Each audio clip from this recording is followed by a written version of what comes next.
cost effective. They don't create the same efficiencies. Why are we not seeing cost reduction for the American living expenses? I don't know what you're asking. Like, I'm asking why are we not seeing a cost reduction of American living expenses because of a $27 billion investment in farming? I'm asking you. You're naming all these things that the last administration did. I'm saying, why didn't we see anything? Because you believe Kamala was the better candidate, correct? Kamala Harris. Are you asking me why we didn't see their policy lead to a reduction in inflation? Yeah, I'm asking why we didn't see any reduction in inflation. Like, I'm not talking about okay, well, first of all, we bounced back faster from inflation caused by the pandemic compared to any other country in the G7. Nobody did it better than us. But second of all, why are you completely pivoting from the argument that I just gave you? Okay, what do you want? What would you like me to answer? The fact that tariffs are bad because I've been able to give you a relevant alternative that's better. If you don't respond, you said it's better. Okay. That's not pivoting. I'm talking about proof that it's better. Proof that it's better would be. The proof that it's better is that it worked under Donald Trump and that it worked under Biden and Harris. Like, Donald Trump had to bail these farmers out, and they went from being bankrupt to back in business because our government subsidized them. Subsidies work to increase domestic production of goods. I agree, but there's also other strategies that can be used. But the other strategies are worse. Not necessarily. You could have both. Yes, tariffs are worse than subsidizing corporations. Okay. The reason tariffs are worse than subsidizing corporations is because do tariffs cause inflation? You can't endlessly subsidize. Sir, do tariffs cause inflation? Yes. Okay. Do tariffs destroy global relations? No. They do. What is Canada doing to American goods right now? Literally only Canada, and they're just starting a trade war. Also, China. Yeah, and then China too. What happens when we impose tariffs on China? What do? They impose them back on us. So, do tariffs hurt global relations?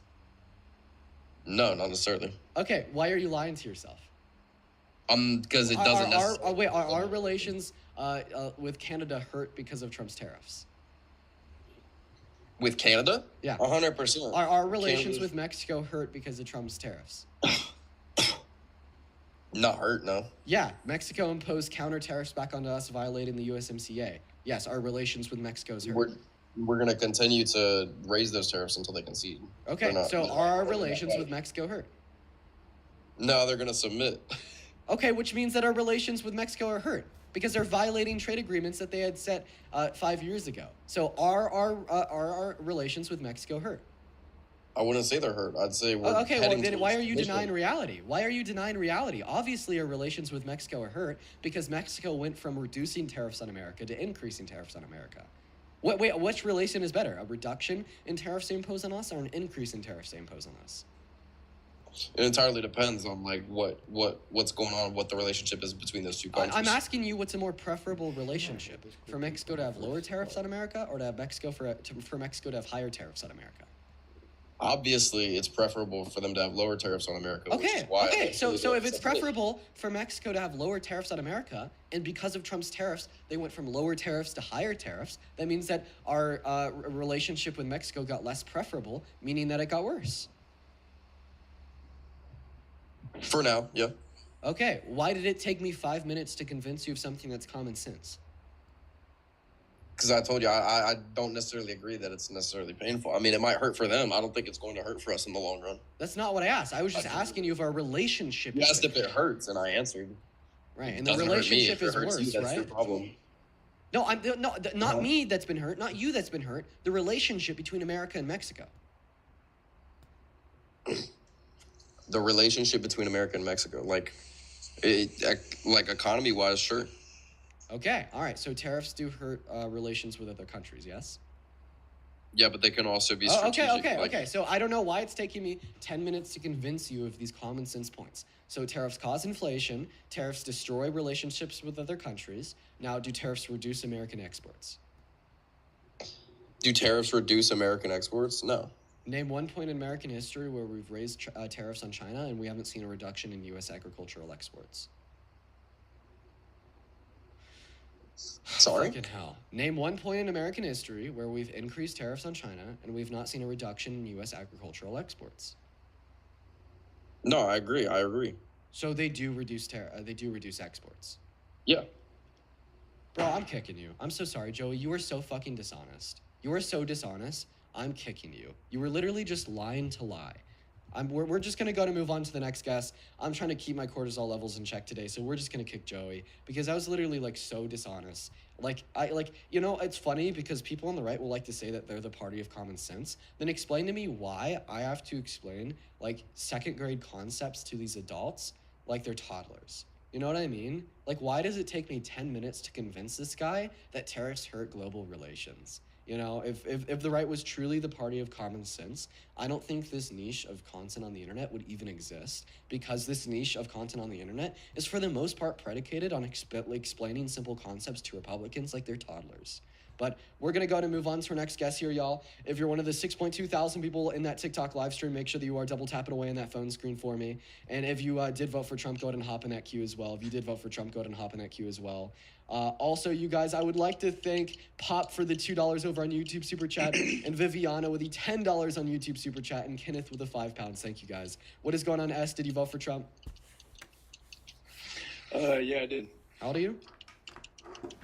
I'm 19. 19. Can you stop playing the game just for one moment?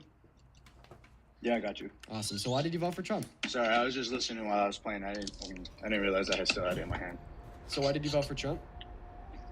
The first reason for me to start leaning to the right was mainly gun rights, because I was seeing a lot of things about, especially Joe Biden talking about how a bigger magazine makes a gun fully automatic. So, do you agree with the Second Amendment? Yeah, of course I agree with the Second Amendment, yeah. Okay.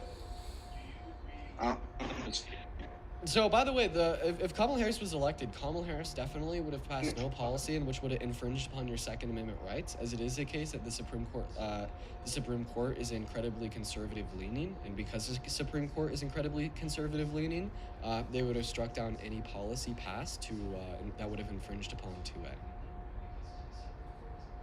Remember that first bite of pizza on your birthday? Or how getting straight A's meant you got to go straight to the brownie pile? Or that endless pizza buffet where everyone got their favorite? For 40 years, CiCi's Pizza has been part of family memories. Here's to 40 more. When our clean, shiny truck arrives at your house, it's a sign of a new beginning. 1-800-GOT-JUNK is full-service junk removal. When your home feels clean and happy, the people inside feel clean and happy too. All you have to do is point. Go to 1-800-GOT-JUNK.com. Sid, thank you so much for the $100. For me, was just that. All right, we're going to go to move on for this guest just because they're lagging a lot. My apologies. But Sid, thank you so much for the $100 super chat over on YouTube. That is so incredibly kind, Sid. Thank you so much for the love. I want to see at least 1,000 W's for Sid in the chat. That is crazy work. That is crazy work. Sid says, yay, my favorite show is on. Sid, how are you doing today? We all love you here. You are such an OG. We all have nothing but love for you, Sid. Everybody show some love to Sid in those live comment sections. Huge shout out to Sid. Huge shout out to Sid. We're going to go to get that next guest up in here right now. What is going on? Did you vote for Trump? I did. How's it going? It's going all right, man. Why did you vote for the worst president of your life? I'll be honest with you, man. I just wanted our economy to be better. My parents came from Poland. How's that going for you? The whole economy being better thing. As far as I'm concerned, the economy is getting worse. Okay. So my thing is, I think that it's going to get worse. I will be honest with you. I'm going to agree with you. It's going to get worse. Wow. I see that you're laughing. I think it's going to get worse, but I think for it to be better, it has to get worse. No, it doesn't. Not at all. If Kamala Harris was elected and she passed her tax cuts, well, then all of a sudden 100 million American workers in the low and the middle class are what? Have more money to spend. What happens when 100 million American workers in the low and the middle class have more money to spend? The GDP grows up. What happens when the GDP goes up? The American economy gets better. Consumer confidence goes up. Investment goes up. Corporations have more money to spend on their employees. So no, I don't think that things need to get worse before they get better. I do have a question for you. Why do you think, like, again, I come from an immigrant family, from Poland, where for 50 years after the war, they were under communist regime Russia, right? What do you think is the fact that a lot of these immigrants, especially those from Poland, from all these countries that were run, basically communist at the time, why do you think they're all voting for Trump? Man, I'm not a psychic. I don't know why your parents voted for Trump. Also, No, I'm saying in general, because the majority of Polish people that I'm aware of are you voting saying for that Trump. Kamala Harris is communist? No, basically, yeah. You guys are giving away free things all the time. I have a question. Can you please define communism? Communism is basically, I'll give you an example. My parents had to I don't sit want an in example. I line. want a definition. Can you please I'm not define? giving you a definition. Again, I'm not scholarly like you. I Why just wanted can't you to have define the words that you use? because I can't. Okay, can you just try to give me a rough definition? Of communism? Yeah.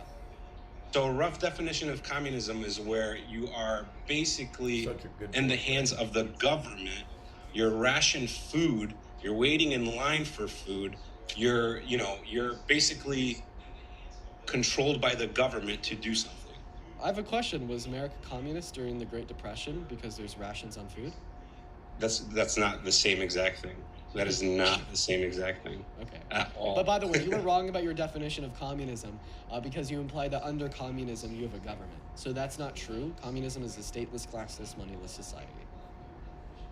So I again, personally, I think that, I just don't want America to go to the values of giving everything out for free, getting into deficits. I've been working my butt off to try to buy a home. I don't understand why within the past 4 years houses went up, 30%, especially here in like Connecticut. It's insane. I don't know what happened during the Joe Biden era where it just went insanely high. What Like, was Donald for Trump's us- housing affordability policy to reduce the price of houses? Say that again? What was Donald Trump's housing affordability policy to reduce the price of houses? I have no idea, to be honest with you. It's because he didn't have any. Kamala Harris did, though. Okay, she wanted to offer a $25,000 subsidy to first-time homebuyers buy newly developed property, which would have built another 2 to 4 million houses in the next 4 to 8 years, increasing the housing supply in the long term. While she also wanted to ban large corporations such as BlackRock from buying single-family homes now, meaning that the price of housing would go down as there would be a larger available supply to the masses. So if you care about the price of houses, how come you voted for the candidate that has no housing affordability policy compared to the candidate that did have housing affordability policy? I mean, if you're looking between 2016 and 2020, the house that I purchased was probably about $100,000 less than what I paid for it. So looking at 2016 to 2020 does not contest the facts that I just shared with you. The fact of the matter is, in the So what happened 2024 between election, 2020 and 2024? that caused the price of houses to increase? Exactly. Yeah, less individuals were going out and building houses as the price of goods for construction went up due to supply chain issues related to COVID, meaning that there's a housing supply shortage. Not to mention, there's also greater levels of wealth inequities that was introduced by the pandemic, meaning more money was going to the ultra wealthy and less money was going to the average American or low income Americans, meaning that large corporations had a greater purchasing ability to buy single family homes, which just sent it into like a owner's market, right? And it is the case that that aside, this still is not addressing what I said. The fact of the matter is that Kamala Harris had policy to reduce the price of new houses. Donald Trump did not. So if you care about the price of houses, how come you voted for the candidate that wasn't going to decrease them compared to the candidate that was going to decrease them? So I'm looking at, like I said, what 2016 to 2020 came about. Okay, so you My didn't even opinion. care that Kamala Harris was going to reduce the price of houses. I don't think she was going to. She didn't do anything with Wait, the past why would the 4 years. $25,000 subsidy not reduce the price of houses? I wasn't able to get that. Why wasn't I able to get that? Because my she income- wasn't elected as president, so she couldn't sign it into law. That's why you couldn't get it. So I'll give you an example. When I tried to go for an FHA No, I loan, want you to tell me. Tell me why Kamala Harris's proposed $25,000 subsidy, right, for first-time homebuyers would not have reduced the price of new houses. that's not going to reduce the price of houses. Why is that? It won't. That's just like a general fact. It won't. It's your all argument's it's going to not? do is. So I'll give you an example. Let's say I make 6 figures as of right now, correct? Let's say that. Back in 2016, when I was getting first out of I don't want college, to talk about 2016. I want to talk about right now. Tell me why Kamala Harris's $25,000 subsidy would have worked right now.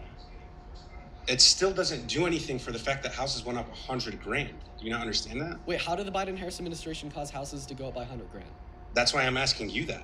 Okay, so you're asking me to give you an argument? Yes, I'm asking why did it go up? For your belief? I'm asking why did it go up compared to Donald Trump's reign during his his presidency. Okay, so Why do you- I did already explain this to you out of the kindness of my heart. Were you not listening? You gave a very vague answer, is what I'm trying to say. I think I was ultra specific. Would you like me to repeat myself? Sure. Yeah, so one of the reasons that we saw an increase in the pricing of houses is it, I don't know why you guys are spamming reign during his reign. Damn, bro, you just said Donald Trump's reign like he's a king. It's his presidency, during his presidency. That's what I meant by it. Yeah, anyway, so the reason why we saw an increase in the price of houses under the Biden-Harris administration was A, the fact that the raw materials needed to build new houses went up in price due to inflation and supply chain shortages introduced by COVID. And then B, the pandemic also ushered in pre-French Revolution levels of income inequity, meaning that the richer got richer and the poorer got poorer. And these big corporations and massive landlord and property ownership companies had a greater ability to go out and buy the houses that already existed.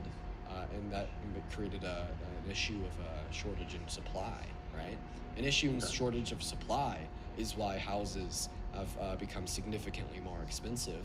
And that's exactly what Kamala Harris's $25,000 subsidy aimed to address. And it's fucking funny because Donald Trump's tariffs will only make this issue larger because it's going to make lumber from Canada and steel from Mexico significantly more expensive, meaning that houses will become even more unattainable. So do you think that the FHA loan is going to help people buy homes when in I most don't areas? want you to ask me a question. I want you to respond. Respond to my argument. My argument in one sentence is Kamala Harris would have reduced house prices by her $25,000 subsidy, and Donald Trump will increase. I'm not even done yet. Just give me a minute. The one sentence I want you to respond to is that Kamala Harris was going to reduce house prices with her $25,000 subsidy and ban on big corporations from buying single-family homes, and Donald Trump was going to increase house prices through his tariffs on other countries. Okay, so what I'm trying to say is that $25,000. I'm just trying to say this because you're asking me, is it going to help? The $25,000 is not going to be enough to secure a home, is what I'm trying to say. So you're saying it would have helped, just not enough? It would 100%, especially So I want to clarify. You prefer your conditions to be worse because Donald Trump's going to make houses more expensive compared to your conditions being slightly better? No, I'm not trying to say that, but you're trying to say that. So tell me what you prefer. Do you prefer your conditions to be slightly better or much worse? I definitely want them to be better. Okay, well, the 100%. $25,000 subsidy would have made your conditions slightly better compared to Donald Trump making your conditions much worse. Because the $25,000 subsidy makes houses marginally less expensive in the short term and much less expensive in the long term. Meanwhile, Donald Trump's tariffs make them more expensive now. You're basically comparing making them a little less expensive compared to much more expensive. And you're like, well, the subsidy doesn't help enough, therefore I want houses to cost more. That's like backward logic. No, you're putting words in my mouth. I want the housing market to go down, man. It sucks. All my friends that are millennials, I'm literally like, we're in our 30s. No one can afford houses. And it happened during. So then why did you vote for the candidate that's actively going to make housing prices worse compared to the candidate that would have made them slightly better? I totally agree with you. I think right, the lumber's but Kamala Harris would have made the prices slightly better through the subsidy. We understand that you're saying, well, it's not enough. Like, the price of housing has gone up by $100,000 and $25,000 doesn't account for all of the inflation that we've seen in the pricing of houses. But wouldn't you prefer $25,000 off the price of a house compared to paying more? Yeah, I would, but I'm just saying it still wouldn't be enough, is what I'm trying to say. Okay, but why do you care about it, quote unquote, not being enough when it would have been more than what Trump was going to do? I just want the houses to go down. I feel bad. The house that I live in is just not. Sir, are you hearing yourself? What's that? Are you hearing yourself? I am. Okay, no, because I give too much grace and too much leniency to the people that come on my lives at points. Okay, like I've positioned myself as this guy that is so willing to entertain the idiocracy of the people that I debate. And I've become used to debating people with beliefs, thoughts, and feelings that don't make any goddamn sense. But this is one of the craziest. I don't understand what you're saying right now. You're telling me, John, just listen, let me speak. You can speak as soon as I'm done. Okay? Yeah. I don't understand what you're saying right now. You're telling me that you want the pricing of houses to get better, okay? But still yet you support the candidate who will make the pricing of houses worse, because Kamala Harris, although she was going to make the pricing of houses better, it was not enough. Like imagine that you were really hungry and you needed food. I came up and I offered you a ham sandwich, okay? And then your only other alternative was to starve for another month, all right? Gotcha. But I get where you're coming but from. you rejected my ham sandwich because it wasn't enough to fill your stomach. So instead, you decide to starve for another month. It doesn't get make it. any sense. I get where you're coming from. I honestly, I just really hope that, you know, our government gets better. I think on both ends, I think it's honestly, I think both ends should somehow unite. And, you know, I know I sound like, I get it. I just want to make sure everyone knows that. I just hope everyone gets better as a government. I hope we get a better economy. I hope that I just want it to be a lot better than what it used to, like as what it used to be. I mean, even during Bill Clinton era, like he did a great job. I feel like as a So do you Democrat. regret your vote for Donald Trump since he will make conditions worse and Kamala Harris will make conditions better? I do not regret it. No. Okay, so why do you think Kamala Harris's economic policy was bad? Name one provision of Kamala Harris's economic policy that you believe would have made the economy worse. I didn't know any of her provisions. Okay, name one provision of Donald Trump's economic policy that you believe would have made the economy better. Can't think of anything on top of my head, but I do Well, have one more. Wait. If you Sure. can't tell me any of the economic policy of either candidate, how do you know Trump is better for the economy? I'm just looking at it as like him being a businessman. Oh, who's the better businessman, Donald Trump or Bill Gates? Probably Bill Gates. So Yeah. would you have voted for Bill Gates compared to Donald Trump? I'm not sure about that. Wait, so then if you want to vote for Bill Gates because he has a higher net worth and he's a better businessman than Trump, I don't know how his come we political vote for views. Trump because he has a higher net worth and he's a better businessman than Kamala Harris? And when you tell me that you don't know his political views, well, then you're just telling me you didn't vote for Trump because you think he's a good businessman, but you rather voted for Trump for other non-related political views. Okay, and he left. He ran away, so we're going to go to get the next guest up in here right now. If you voted for Trump and you want to come up and debate, go ahead and drop a mag in that chat. While we are getting that next guest up in here, I do want to thank a couple people real quick. First and foremost, thank you so much, Frog. PHROG for the $10 super chat on YouTube saying, love you, my bro. Keep doing what you're doing and we'll come back stronger in 2028. Absolutely, Frog. Let's get at least 1,000 big W's for Frog in the live chats right now. Thank you so much for the love, Frog. And then I'd also like to thank Donnie with a $20 YouTube super chat. Thank you for the love, Donnie. Everybody show some love to Donnie. Thank you. Donnie says, I purchased my home in 2017 under Trump. And there's been the battle against big businesses to buy a home as a first-time home buyer was insane. Yeah, man. I mean, that's why I really wish that Kamala Harris was elected, so she could like banned the corporations such as BlackRock from buying single-family homes. I absolutely agree. And then just two more people: Cassie with the $5 on Venmo, Chloe with a $10 on Venmo, $10 for the willpower, thank you, and Wendy with a $10 on Venmo. Thank you so much for the love, Wendy, Cassie, and Chloe. And what is up, C? Did you vote for Trump? Yes, sir. I did. Awesome, man. Awesome, man. You do have a little bit of background noise. If you could do anything to quiet that down, that'd be awesome. But why did you vote for the worst president of your life, Mr. C? Over 3,000 styles starting at $6 and find your perfect pair or two. Shop now at iBuyDirect.com. And for the 7.1 thousand people in the TikTok live stream, I appreciate each and every single one of you guys for being here. Make sure that we're double tapping. C, why did you vote for Trump? You know, if Kamala won, these people would still be, you know, campaigning on the same issues. They need to get their arms cut off before we put the Neosporin on and heal it back up. They got to see how bad it can really get. Okay, is there anybody watching out of the 7.2 thousand people on TikTok and 1.2 thousand people on YouTube that sentence made any goddamn sense to? Because if there isn't, I'm not even going to try to respond, and I'm just going to ask you to refrain that in a way that's... Yeah, sorry. Like makes sense. Okay, no, okay, that didn't make sense to anybody. Try again. I think that these Trump supporters really need to know how bad it would get. If Kamala was going to win, they'd just campaign on the same issues over and over again. So you voted for Trump to make conditions worse? Yeah. Would you vote for Hitler to make conditions worse? No. So why would you vote for Trump to make conditions worse but not Hitler? Well, yeah, when you put it that way, it sounds really bad. It does sound really bad. Anything else? No, but I mean, like, don't you agree, maybe, that these people, like, they're not going to learn the traditional way because they don't use facts and logic, they use emotion. Yeah. I think that we should advocate for more individuals to critically think, but I don't think that we should, like, punish people for not critically thinking insofar as, like making conditions intentionally worse, not to mention that also punishes the people that did critically think that voted for Harris. Yeah, you are right. I guess I'm just looking at it as like a half glass full because I do regret my vote. All right, well, that's good. See, I'm glad that you regret your vote. I actually do hear that argument every so often. Every so often, I will have, like, people come up here and tell me that they literally voted for Trump to make conditions worse. And every single time, I'm just really surprised by that. I guess that guy sounded like a little bit more, like, genuine and, like, he regrets the vote and whatnot.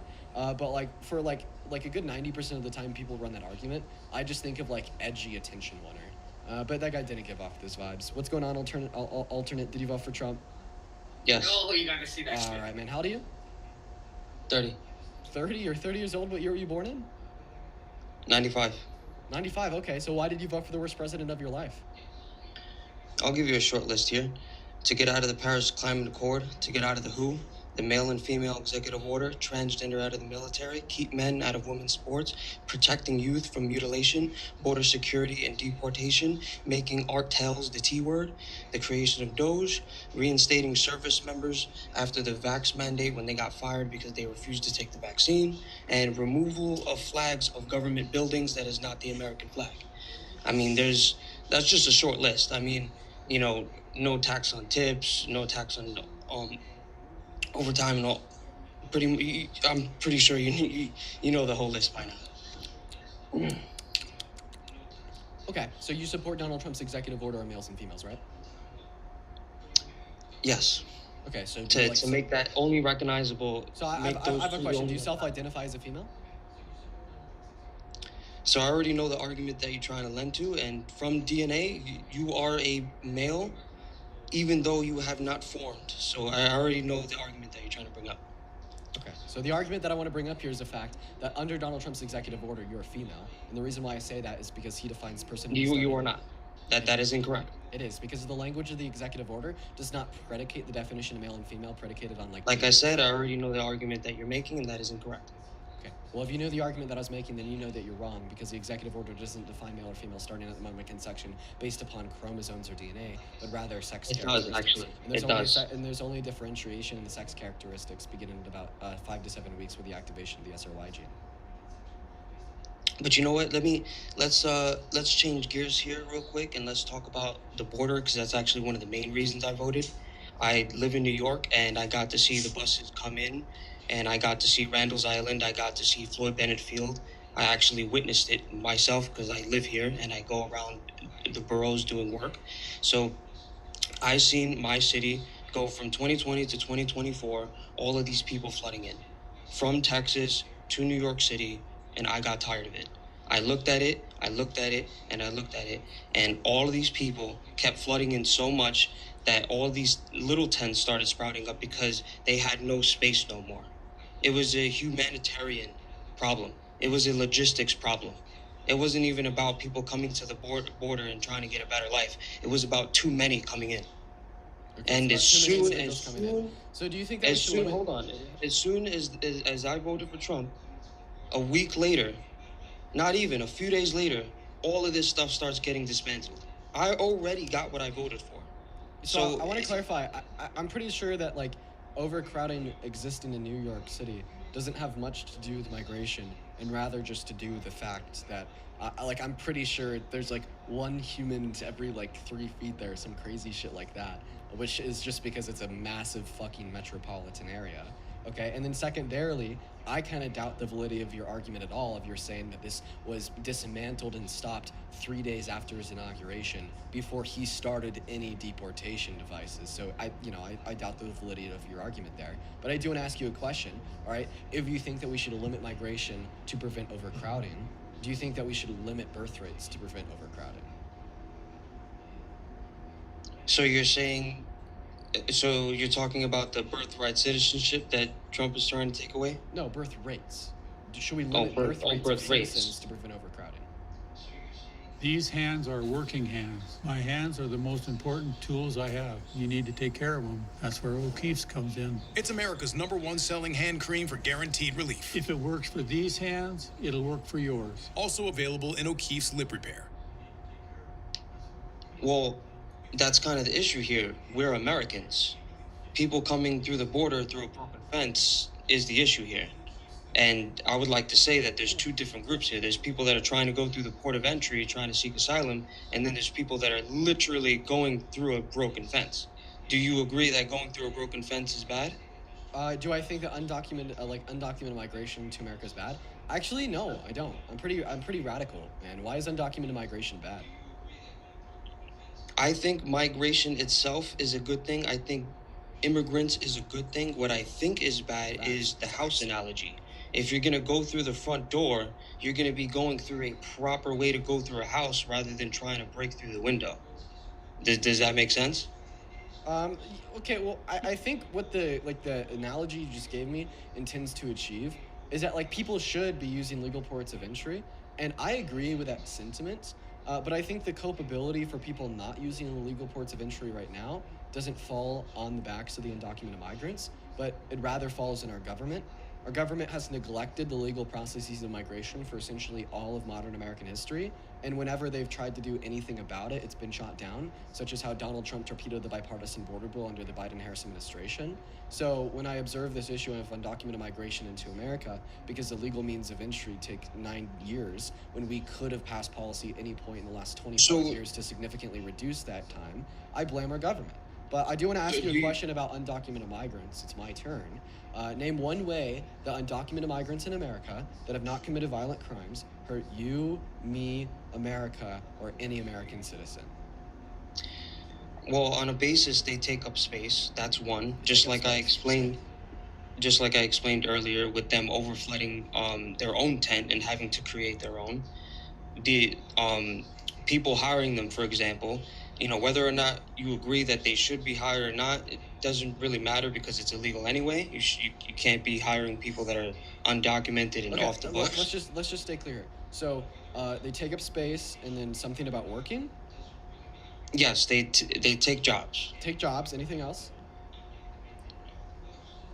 Well, like you said, if it wasn't for the crime, it's pretty much two of the that's all. main That's all. reasons. They take space and they take jobs. So first of all, do you hurt America because you take space? I'm an American. That's the difference. Okay, so you don't hurt America because you take space, but they hurt America because they take space. And the difference is that you're an American and they're not an American. Okay. It's the same thing with the if UK. you just allow me to Going finish, the I'm UK still speaking. undocumented, If I'm not done speaking, then it's not your turn to talk. I thought that Sorry, you like go to ahead. respect rules and boundaries. Go ahead. I'm sorry. Yeah. So if you think the difference insofar as why your space taking doesn't hurt America, yet an undocumented migrants does, is because you're an American and they're not an American, well, all that you're telling me here is it's not the fact that they hurt America by quote unquote taking space, it's that they hurt America by not being an American. Right? So in other words, you're saying that undocumented migrants hurt America by not being an American, and I just think that's a very arbitrary xenophobic point that you'd have a really tough time justifying. Now to move on to your second point, right? You said that they hurt America by taking jobs. What happens when an undocumented migrant, quote unquote, takes a job? They become a productive provider into the American economy, paying taxes, growing the GDP, advocating for a higher quality of life for everyone. So I think it's incredibly redundant, contorted, and backwards to say that undocumented migrants are hurting America by paying $95.7 billion in tax on the federal, state, and local level per year and adding close to $1.7 trillion to the economy in the next 10 years. The problem is that there's two groups of people. There is a deli on the corner that does not hire that, and there is a deli on the corner that does. So one gives jobs to Americans and one gives jobs to people who are not American. Okay, that's another one of those sentences that you've said that makes no sense. If I'm being honest, that's the second time you've done this, sir. I'm chastising you for making no I think the great schism here is that we look at this in the lens as pro-America. I'm pro-America and I'm pro-American. Wait, would you say like part of America being pro-America? first. Wait. Yeah. I think that supporting a system of migration, allowing anybody to become a citizen or a resident if they haven't committed a violent crime, puts America first because it is what is best for the American economy and humanitarian needs. Like, unironically, like, since when did it become pro-America to be like, let's do this mass deportation and lose $100 billion in government revenue every single year and lose GDP growth in the context of $1 trillion in the next 10 years? Like, I guess it's pro-America to, like, advocate for destroying the American economy, lowering median wages, and decreasing the quality of life, right? To make my point very clear, I am pro-immigration. What I am not is going around the process properly. So I point to videos like the bulldozer lifting the fence and then massive amounts of people flooding through that fence.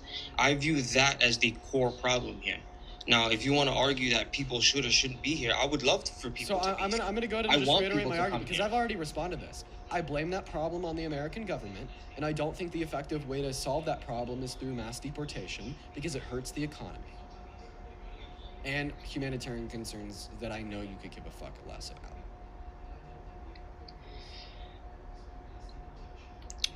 Well, to change gears here, since we're not getting anywhere, a lot of this stuff is, non-debatable for a lot of us, especially the trans stuff, especially the male stuff. We can't debate. We can't debate T individuals on the live. You'll get your account banned. TikTok restricts. Oh, okay. I'm sorry, I didn't know about that. Gulf of America, paper straws to plastic, getting rid of pennies. I mean, wait, do you support the Gulf of America? Oh, of course, yeah. How do you feel about people that call the Gulf of America the Gulf of Mexico? Do you think that Donald Trump doesn't matter to me? Do you think do you think that Donald Trump was justified in banning AP from his press conferences because they refused to call it the Gulf of America?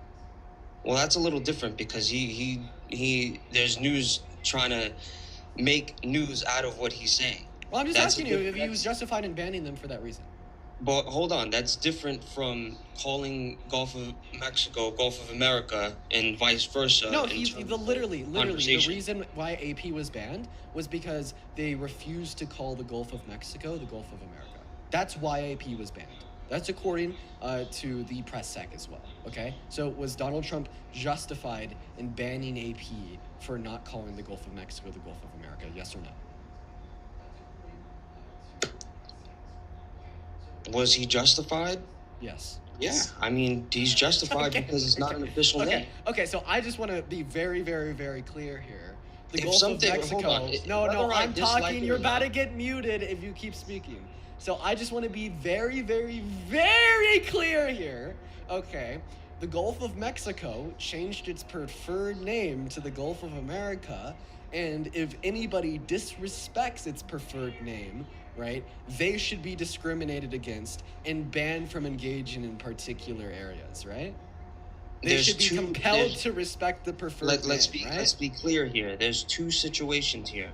When you're in a situation in an official setting, you have to use proper language. When you're in a conversation like we're having right now, you can say whatever you want. And okay. So if you're in an official setting, such as like a university, a press hearing, or like official congressional like get-togethers, individuals should be compelled to use individuals' preferred pronouns or preferred names, as it would relate to trans individuals, non-binary individuals, or anybody that would fall out of cis categories. It kind of sucks we can't even have that conversation because the live will get banned. But that is actually one of the most important conversations and one of the most important reasons why people even voted for Trump in the first place. Wait, so just so they could just have their own thing to like have compelled speech about, like the Gulf of America, they won't respect a person's preferred name or pronouns, but they will respect a fucking body of waters. Get a load of that shit. It is truly horseshit. It's truly horseshit. If we're going to talk about respect, let's go to the WHO, because getting onto the WHO was also one of the most important ones for me, because I remember during the Ovid days where WHO would put out all this information, and then as soon as you try to combat it, your account would get banned, your comments would get silenced, a whole bunch of stuff would happen Can you name, talk about this stuff. Can you name like one reputable institution in medicine or science that agrees with Donald Trump's decision to pull out of the WHO? My point is that the WHO itself told me that I should get this thing. I said no, and people got fired over it. This is also the other reason why I wanted Trump in, because service members who refused it should be reinstated. Okay, but now you're pivoting into a different conversation. I want you to name one reputable institution of medicine or science that agrees with Donald Trump's decision to pull out of the WHO. I don't know one. Because they don't exist, because the World Health Organization gives countries that are in the World Health Organization access to data on global vaccine use or the spread of particular contagious diseases and how they spread, because they have like hundreds of thousands of employees working across our world to study these things to gain a better understanding, and with a better understanding, here's we the save problem now. lives. So like literally Here's the problem. pulling out of WHO, right, reduces While I hear you our out, ability to save American lives. While I hear you out, I don't trust them, and that's the huge reason why people voted for Trump. Name one reputable institution. I'm not talking about or one medical professional that doesn't trust the WHO. I'm talking about the American trust. So name one medical professional that doesn't trust the WHO. Again, what I'm trying to steer you towards is no, that what the I'm reason trying to ask you is to for- name one medical professional that doesn't trust the WHO. Can you do that? Yes or no? To be honest, I don't care, because I don't trust them myself. Exactly, and this is a textbook example of anti-intellectualism at its fucking finest.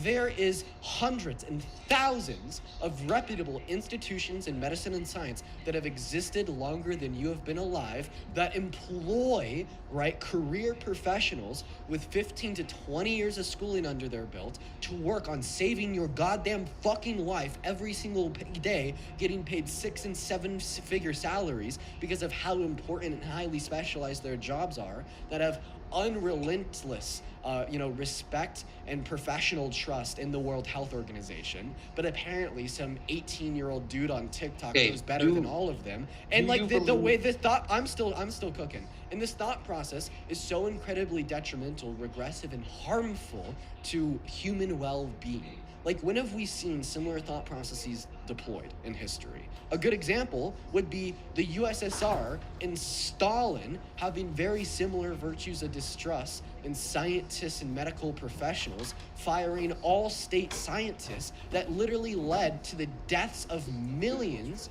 of Russian individuals because of the famine that it started, because all of a sudden nobody knew how to fucking grow crops. Okay? As soon as we start having these baseless, unwarranted virtues of distrust in the individuals that have dedicated their lives to intellectualism, we start regressing backwards as a society. Why do we want to regress backwards as a society? I want to ask a question. Do you believe that in the time that hospitals were forcing workers to get the vax, do you believe that they should be fired if they did not get it? Yes. Is that your belief? So that is why I voted for Trump, because you said yes. Well, okay, why did you That disagree? is exactly why. Because that's authoritarian, that's why. Wait, do you think that hospitals should be able to fire surgeons that don't wear a face mask during surgery? That's not the question I asked. That's the question I asked. I know. You asked a different question. Can you answer my question? Should hospitals be able to fire surgeons that literally refuse to wear face masks during surgery? Yes, because that's different. Okay, why? Because it's different. I'm asking you why they should be able to fire surgeons that don't wear face masks. Could you agree that it's because that's it increases the proper likelihood procedure. of the surgeon hurting Because the patient? that is the proper procedure. And it's the proper procedure because the surgeon putting a mask on keeps their patient safe, right? Yeah, exactly. Okay. Well, a surgeon getting a vaccine keeps their patient safe. That is false. Why? Because they already claimed. Are you saying that vaccines still help prevent the spread wait a minute. or the one's likelihood to get COVID in the first place? First they said that you wouldn't get it. Then they said that you would get it, but mild symptoms. Then they said, oh, it doesn't spread. But then they said it does. And that flip-flopping right there is where they lost their trust. And this is why exactly I voted for Trump, because of that. Wait, I'm so It's sorry. a Do loss you of wait, trust. I just want to clarify. Do you not trust like 90% of doctors? Because in the 70s, doctors said that cigarettes weren't bad for your lung health, but today they say it causes cancer? I already knew since the beginning that Jesus Christ. the vaccine Jesus was not a Christ. good thing to get. Jesus Christ. Answer Same my thing as question. cigarettes. Can you please answer my question? Ask it again. Rephrase it if you can, please. Do you not trust like 90% of doctors because most doctors used to say that cigarettes weren't bad, but they say that they're bad today.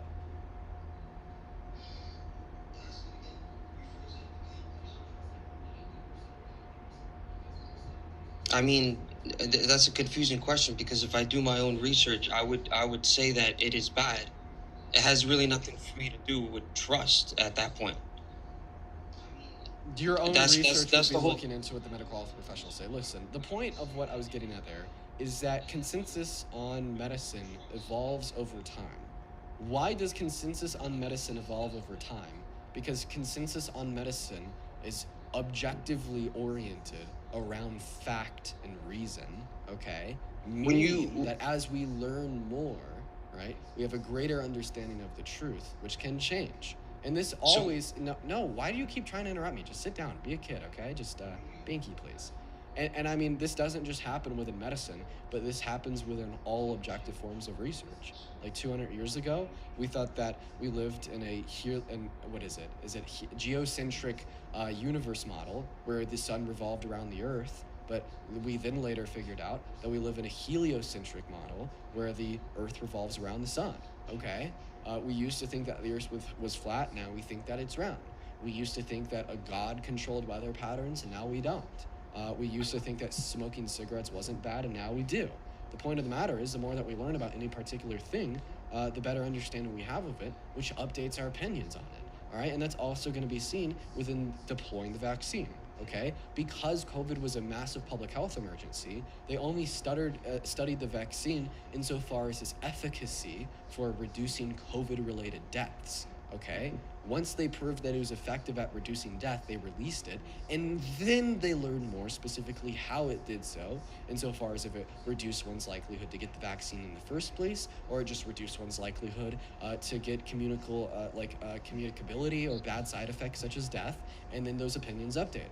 But if you're saying that updating consensus on medicine makes you distrust medicine, you're just a fucking toddler that can't distinguish your right hand from your left hand, that has obviously never went to school a day in your life. I think you're missing the very last part of this, and you seem to do this. I have a question. What are your argument. qualifications? Did you go to medical school? No, I did not go to medical school. Are you in college at all? The whole point is that. How old are you? Yes, I went to college. How old are you?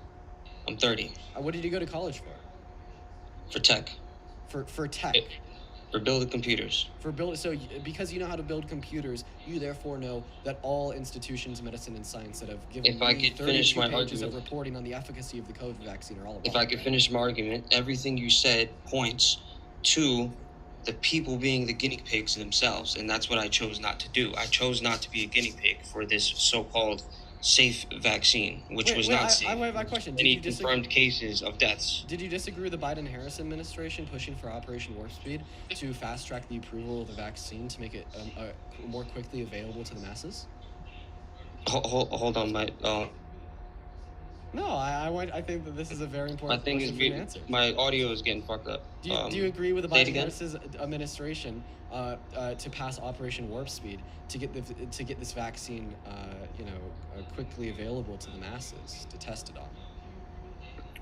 Do I agree with Operation Warp Speed? No, I do not Biden agree and with Harris is Operation fine. Warp Speed. Do you think that this was like a very clear example of Biden and Harris being the communist and authoritarian as shit because they fast-tracked the approval of the vaccine to literally get it to be used on test dummy Americans? Yeah, I mean, you just literally said that the whole reason why. Is this like one of the biggest examples of tyranny and authoritarianism in like American history? Because they did this and The whole thing is that of hundreds of millions of Americans on the line to test this vaccine. The whole thing is that you keep saying that we. I just want a yes or no. I just want a yes or no. Is this an example of like tyranny and authoritarianism comparable to only the Civil War as they fast-tracked this approval to test this unknown vaccine on like hundreds of millions of people?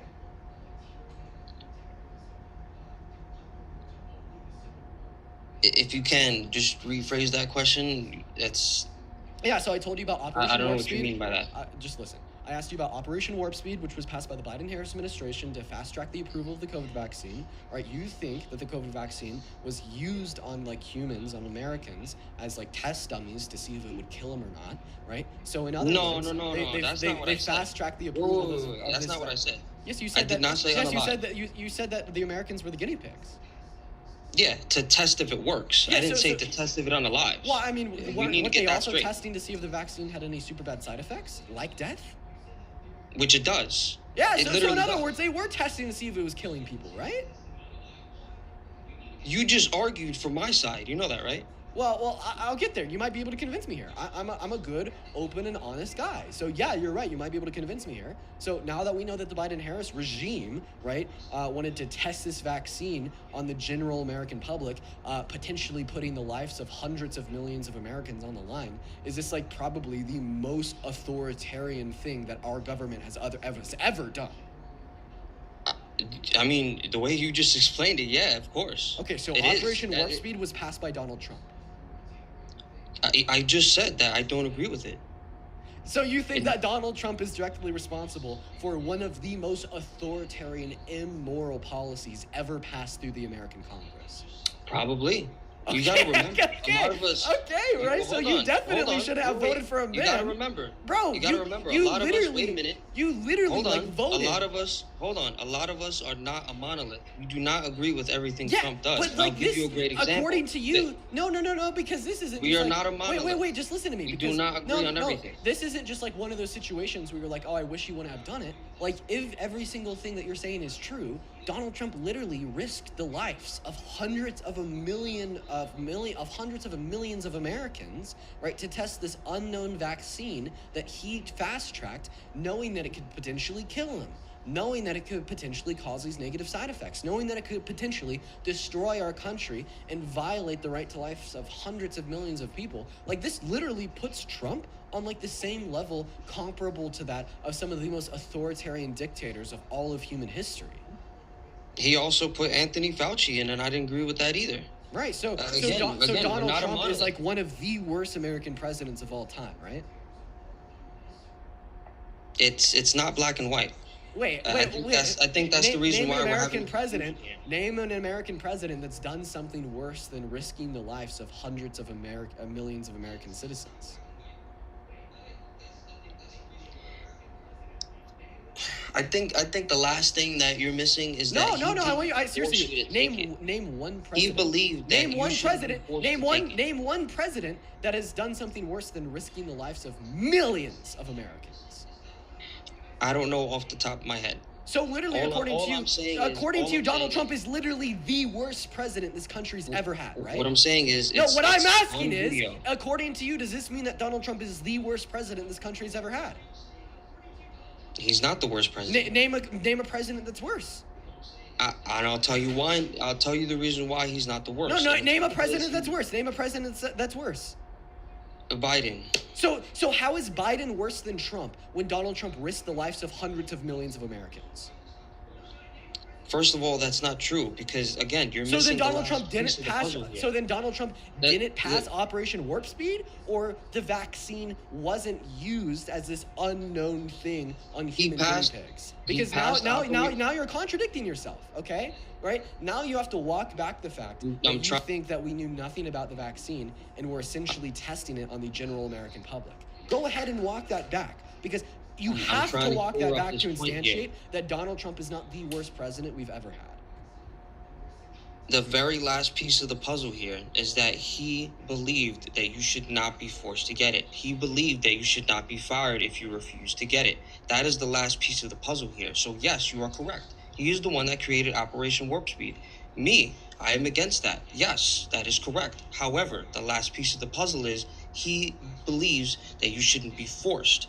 Now, the problem is when people had jobs in very important places like the hospital or any other governmental job, they forced you to get it or they fired you. Which was super So good. that is Like what I have an issue. wait. You agreed that specifically speaking that a surgeon should be fired if they don't wear like a mask or gloves in the operating room. Yes, in Because that if they don't specific instance, because yes. if they don't wear a mask or gloves in the operating room, well, it is the case that they put the life of their patient at higher risk, Well, it's the same thing, right? If they're not, like, if they don't have the vaccine to COVID. And I have 32 pages of research reports that evidently demonstrate that the COVID vaccine would reduce one's likelihood to, like, communicate COVID to another individual. Can you please provide me with one research paper which would demonstrate that it doesn't?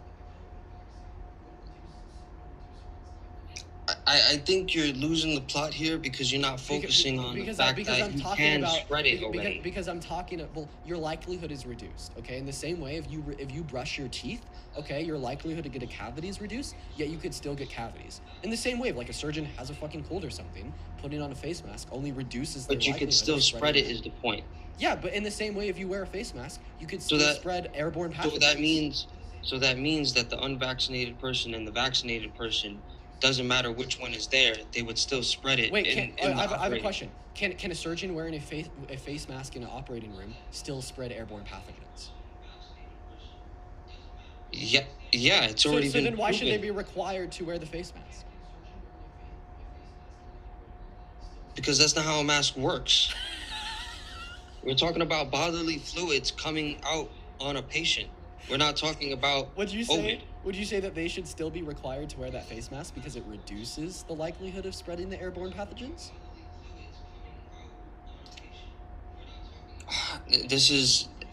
These arguments go in circles. It's So kind can of you crazy. answer my question?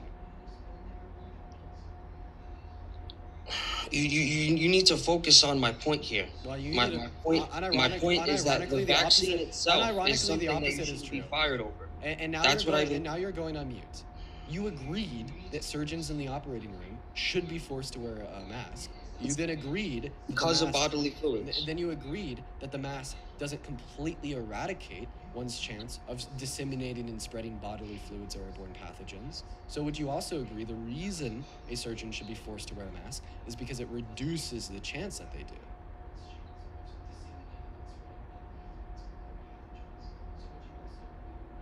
Unmute. A mask does not stop COVID, okay? That's not already even- confirmed. Bro, bro. That's not how that works. Okay, sir, I'm going to kick you from the live if you do not listen to me extra clearly, okay? This is your last chance. I never said a damn thing about a mask's ability to prevent the spread of COVID. Okay? I want you to listen extra closely. Can you say yes, sir? Go ahead. You agreed that that surgeons should be forced to wear masks in the operating room, right? Yes. You agreed that a mask on a surgeon in an operating room doesn't eradicate the ability for that surgeon to spread bodily fluids or airborne pathogens. It merely reduces it, right? I don't believe it reduces it when it comes to COVID. I'm so sorry, sir. Like, are you unable to comprehend the words that are coming out of my mouth? Because that's not the question that I asked you. So I'm just going to ask you this, because maybe there's another way to do this. Why do you think that surgeons should be forced to wear masks in the operating rooms? Because of the bodily fluids getting on the patient. So they should be forced to wear the mask because it reduces the likelihood of bodily fluids being spread? Yes, on the patient, yes. Would you agree that it doesn't completely eradicate that chance, it only reduces it? If you're wearing a proper mask that is sealed, there is a 99.9% chance. So it only reduces it, right? Yeah. Phenomenal. So in other words, you agree with forcing doctors to do things that reduce the chance they harm their patients? Yes. Okay. So therefore that we should force doctors to get the COVID vaccine because it reduces the chance it harms their patients, according to the 32 pages of research reports that are publicly available on Parker Get a Jobs bibliography link in bio. And this is where we split, because that's where I don't agree with you. So give me one single study that would demonstrate that the COVID vaccine does not reduce probability for communication of the disease.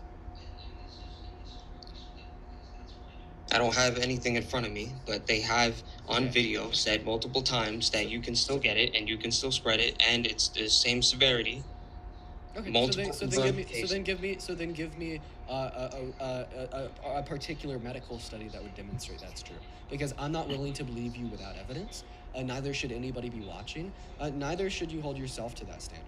I think that it's really weak in beta to just kind of believe things without evidence. It makes you a very weak man.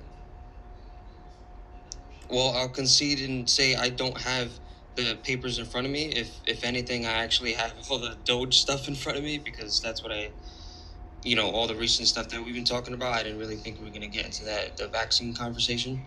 Okay. But all right. Well, I do appreciate you coming just in. overall, I just don't trust. At this point, I'm going to move on to the next guest. So everybody, just give us a minute. If you're in that queue, make sure that you voted for Trump. We're going to get that next guest up here. I got a bunch of people to thank. I'd first like to thank Jay Gare. Thank you for the $10 donation over on YouTube Super Chat saying, I'm a physician. These people are tragically ignorant, selfish, and dangerous. I could not agree more, Jay Gare. And then also, Paul C., thank you so much for the $20 donation on YouTube Super Chat. Holy crap. Thank you so much for the love, Paul C. I want to see at least 200 big W Pauls in those live chats while we get that next guest up here. Paul C. says the thing that people miss is that the mask isn't stopping the COVID molecules, it's stopping the fluid dropping that carry the COVID molecules. Yep, I agree. Thank you so much for the love, Paul. What's going on, Frozen? Did you vote for Trump? Frozen, you're on pause. Make sure that you're not on pause there, buddy. If you can't see me, we can't hear you. I heard you say Trump, then I just heard you go on pause. So, Frozen, do you want to figure that out real quick? Then also go ahead and drop a MAGA in that live chat if you want to come up and debate, because I don't think that Frozen is going to come back. Here we go, you guys. Here we go, you guys. Go ahead and drop a MAGA down below in that comment section. We have 7.6 thousand people in here, but seemingly not one person that wants to come up here and debate. Well, we're getting the next guest up here. Caleb, thank you for the $5 YouTube Super Chat. And then Zach with a $20 YouTube Super Chat. Everybody show some love to Zach. Zach says, I bet he enjoys not having polio. If he had it his way, he would have died at like 3 years old, dude. I'm not even joking. Not even joking. Appreciate you for the love, Zach. Appreciate you for the love. What is going on, Ricky? Did you vote for Trump? Ricky, what's going on, man? You vote for Trump? No, man, I didn't vote for Trump. I'm Based! Based! W Ricky! Based! Moving on. Here we go, guys. Please, if you're in that queue, make sure that means you voted for Trump. Y'all already know. Next guest is loading up as we speak, y'all. What's up, Slat? Did you vote for Trump? No, I'm not into politics, bro. It's a distract. Remy, you vote for Trump. Remy is not here. Soy, you vote for Trump. No, Soy's not even here. Why are all these NPCs in the queue? Guys, drop a MAGA in the chat if you want to skip the line, if you want to skip the NPCs. I hate dealing with the NPCs, so please just spam MAGA in the queue. Ricardo, did you vote for Trump? Ricardo's not here. Milk, did you vote for Trump? Milk's not. Hello. Hi, Milk, did you vote for Trump? Hey, no, I did not. Then get the fuck out of here. Ken, did you vote for Trump? Ken, hello? Ken's not here. Everybody's leaving. Bro, NPCs, stop joining the queue. NPCs, stop joining the queue. This is unreal. This is unreal. Drop a MAGA in the chat if you want to debate. Drop a MAGA in that chat if you want to debate. It's like speed dating. Yo, bullshit. You vote for Trump. Yeah. You're like 12. Pop out, bro. Here we go, y'all. Yo, Bees, did you vote for Trump? Unreal. All right, bro. We're just gonna start pulling from the queue. I'm sorry, from the chat. Yo, Aline, what's up? Did you vote for... I fucking nigga. I don't I even know what that is. niggas. I Okay, can't vote this yet, guy. but you did mention that. Jesus Christ. I apologize for him just slurring. Here we go. Moving on for the next guest. Go ahead and drop a MAGA down below in that chat if you want to come up and debate, y'all. Go ahead and drop a MAGA down below in that chat if you want to come up and debate. Here we go, you guys. Everybody just looking for a next debater. I do understand that it is so hard to find a debate because the Trump supporters are scared. Can we at least point out the fact that, like, I stay winning because there is 7.6 thousand humans watching this live on TikTok specifically, and not a single soul's willing to come up here and debate me on politics? Imagine standing in front of a crowd larger than your goddamn high school, and nobody, not a single person, is willing, like, has the spine to come up and debate you. What's up, Franca? Did you vote for Trump? Hi. No, but I love your videos. I appreciate you for the love. Please don't join the queue unless you voted for Trump, though. Corey, did you vote for Trump? Yes, I did. I did vote for Trump. Awesome. Real quick, Corey, before we hop into our debate, I really got to thank Easy Bacon for the 45 DKK over on YouTube Super Chat, Jesse with a $5, and then yo, Donnie with a $50 YouTube Super Chat. Let's go. Let's get at least 500 big W Donnies in the chat. Thank you so much for the love, Donnie. Donnie says, change the process for immigration. Simple. Absolutely, Donnie. I could not agree more. Thank you so much for the love, Donnie. And then Blue Pink Berries with a $20. Let's go, Donnie and Blue Pink Berries. Blue Pink Berry says, when you know nothing, everything seems like a conspiracy. Absolutely, Blue Pink Berries. Thank you for the love. It's good to see you today. I love you both, Blue Pink Berries and Donnie. And chat, make sure that they know that you love them too. I'd also like to thank Trent for the $1 on PayPal, and then Julia for the $10 on PayPal. Huge shout out to Julia. Huge shout out to Julia. Thank you so much. Tress with the $2 on Venmo. Wendy with the $5 on Venmo. Carrie with the $3 on Venmo. And then, Naf Essa with the $20 donation on Venmo. That is Nafeesa. Nefessa says, your work is so amazing. Please keep it up and thank you. No, thank you, Nefessa, for the incredibly kind donation. And if you are watching the stream and you want to support, you could find my Venmo and PayPal through the link tree in my bio, all publicly available. I get 100% of the proceeds goes to support me in the studio, or you could support over on YouTube Super Chat. But anyways, Mr. Corey left the live. I guess he got patient awaiting, even though we were just going to send the mic right back to him, so I do apologize. And then Ashley, thank you for the $15 donation on Venmo. Let's get at least 100 W's for Ashley. What's up, T? Did you vote for Trump? It's pronounced Tavany, but it's okay. So when I don't know how to pronounce a name, I just like say it by the first letter. So I just called you T. No, now that's that I so know how to valid. pronounce That's it, so Tiffany, I valid. do appreciate that. So did you vote for Trump? So you can totally kick me if you want, but my brother, I have him here with me. Oh no! No, I wouldn't debated your brother. Honestly, when people say you can totally kick me if I want, I just assume that you didn't vote for Trump, but you're just here to hang. But please hop back in the queue. I'll happily debate your brother. That was just like an auto reaction. But if you have like a brother with you that voted for Trump, I'd happily debate them. What is up, Gabriella? Did you vote for Trump? Okay, Gabriella came up here for the screenshot, then left, bro. You cannot make this shit up. All right, we got Rissa loading in. Everybody just give us a moment. Then also, once again, Ashley with a 15. Everyone show some love to Ashley. Ashley says, thank you for being a voice for our democracy. I will never stop. Thank you so much for the love, Ashley. Gio with a $5 and Suzuki with a $2 over on YouTube Super Chat. Rissa, what's up? Did you vote for Trump? No, I'm so sorry. I didn't mean to join. No worries, Rissa. Don't even worry about it. What's up, Shrimp? Did you vote for Trump? Shrimp Man, hello? Okay, Shrimp's not here, so we're gonna go to that next guest. Cookie up in the live. Cookie's loading in. Here we go. Cookie's loading in. What's up, Cookie? Did you vote for Trump? Please speak. I really want to talk to you, Cookie. Come on, bro. All right, I guess not. Moving on. Everybody's terrified, quite frankly. Everyone is so scared. Quite frankly, so scared. Emily, thank you so much for the $20 super chat over on YouTube. Let's get 200 big W's for Emily. Emily says, thank you so much for educating people. I think that this is what we're missing in society, ironically enough to the institution Trump wants to defund. Yeah, no, literally, he's anti-intellectualism and we're pro-intellectualism here. Everyone show some love to Emily. What's up, Haley? Did you vote for Trump? Yes, I did. I was here yesterday. I wanted to say congrats for going to the White House. That's a pretty good, big accomplishment. Oh, I appreciate that, Haley. Did we debate yesterday? Huh? Did we debate yesterday? No, I just said I liked his hair, and then everyone in the chat started being rude, so... Oh, did I kick you for trolling? Are you trolling? Like, or did you actually No, I just wanted to say, like, congrats. That's actually huge. Oh, well, I do appreciate that, Haley. Are you interested in entertaining a political debate? Not really. I want to do my face hair. And then go to Vermont. Oh, fucking nigga. Black people are gay. Fuck black. Okay, so we put him on mute. So this guy's name is George Stiffard72. Stiffard72. So if you want to go find out who that is, his username is George Stiffard72. Gerardo, thank you so much for the $6 on PayPal. I do appreciate you for the love. Thank you, Gerardo. What's going on, Gabriella? Did you vote for Trump? No, sorry. For last time, my audio didn't work, but I didn't vote for Trump. Sorry, I just No worries. Wait. Oh, shit. Yo, Tavani's back, y'all. Tavani's back. Yo, so do you have your brother there that voted for Trump to debate? He literally just had to go. Could I record you just on one topic? One topic, please. I feel bad, Tavani. I'm sorry. If your brother's not there to debate, unfortunately, we gotta move on to the next guest. But feel free to re-request if your brother's with you, and I'll see you in the queue. I'll remember your name. So, what's up, Oz? Did you vote for Trump? Oh no, I accidentally did that. Sorry. It's no worries, Oz. Nicole, thank you for the $5 donation on PayPal. Everyone show some love to Nicole.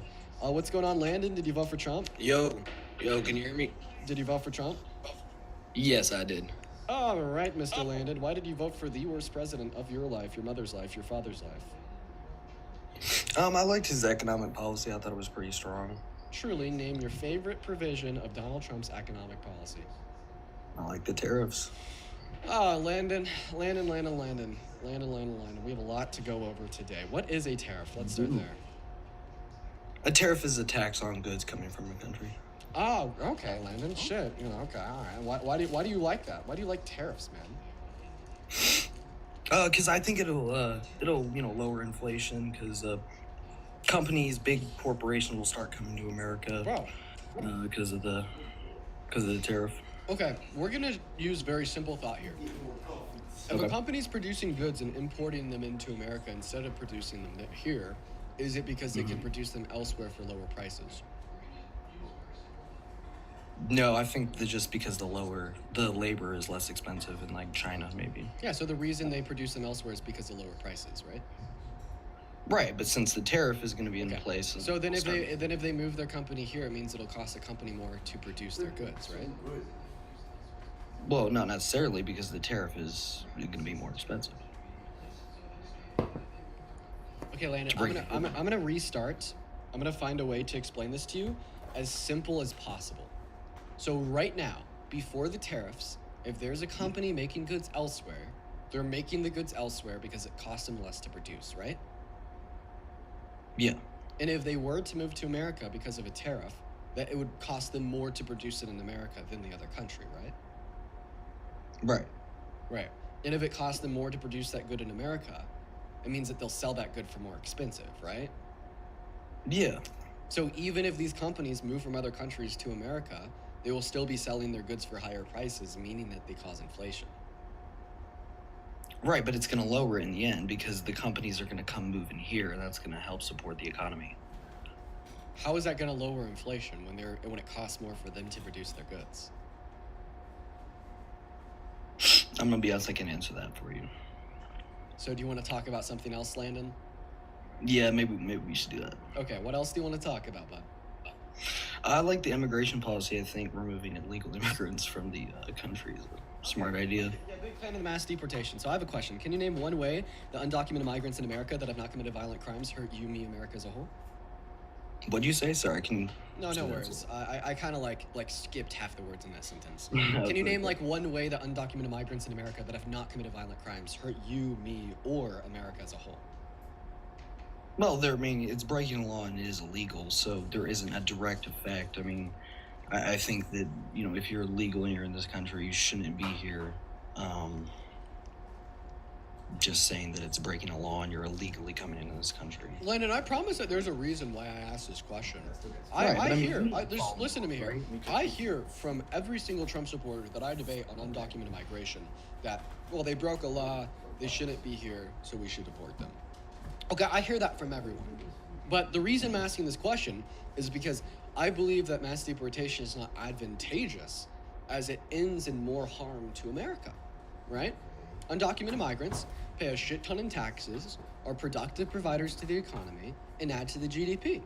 If we deport them, all of a sudden, GDP growth goes down, our government's taking less revenue in, and we have lower qualities of life for the average American. And that is just considering economic concerns, not considering any humanitarian concerns about how this plan also supports a higher quality of life for more people compared to ripping families apart forcefully. No, and I don't disagree that I think that, if they're coming from a country and it's so desperate that they have to cross illegally, I think it's I think that's fine, but, crossing illegally, it's still legal. Okay. So can you answer my question on one way that undocumented migrants in America that have not committed violent crimes hurt or harm or affect America? And then plus, I understand what you're saying. You're saying it's illegal, you've said it 10 times, and I've had a billion Trump supporters say it before you. Just try to focus on my question. They don't. They don't hurt America. So why would you prefer mass deportation compared to mass amnesty when it is the case that mass deportation will hurt America and mass amnesty will help America? Seemingly, mass deportation places America last. Well, then we should, deport the people who are committing those crimes and stuff. Boom! Now we're taking a step forward. So now all of a sudden you support amnesty for undocumented migrants that have not committed violent crimes. Now Right, here's the last step. Now I'm gonna fucking radicalize you, okay? Undocumented migrants that have committed violent crimes. Why should we deport them to roam free in the streets of other countries and rape and murder compared to throwing them in American prisons? So, I mean, because it's better in prison because they're not just free and being around. Exactly. So instead of deporting them, throw their asses in jail. Yeah, that makes sense. So now I just turned you in to a radical leftist. You have just said that mass amnesty for all undocumented migrants and no deportation is the most sensible position on immigration. I am proud of you. Yeah, that makes sense. It does. I know it does, Landon, but now you're like, now you're a radical leftist. Well, I mean, okay. I mean, I don't. But in all reality, I'm proud of you for admitting that makes sense, Landon. I think that's good. That's cool. It does make sense. I mean, I was concerned, and the reason I did vote for, I mean, one of the reasons I did vote for Trump is because, you know, Kamala didn't mention so much about what she was going to do. You know, she did say she was going to, you know, raise the funding for courts so people go through the immigration policy faster. So maybe that would lessen the amount of immigrants legally coming into the country because there's more funding in the courts, meaning that they can just come in at a quicker pace. But other than that, Landon, are you LARPing? Because you just explained her long-term border policy that actually would have worked at effectively reducing undocumented migration into America. Are you trolling? No. You're trolling. No, I'm not. Well, then why are you cooking so hard? You just described Kamala Harris's good long-term border solution. Yeah. Well, anyway. What was Donald Trump's? I mean, shit, you're educated, man. You described to me precisely what Kamala Harris's border policy was for the long term. What is Donald Trump's border policy for the long term?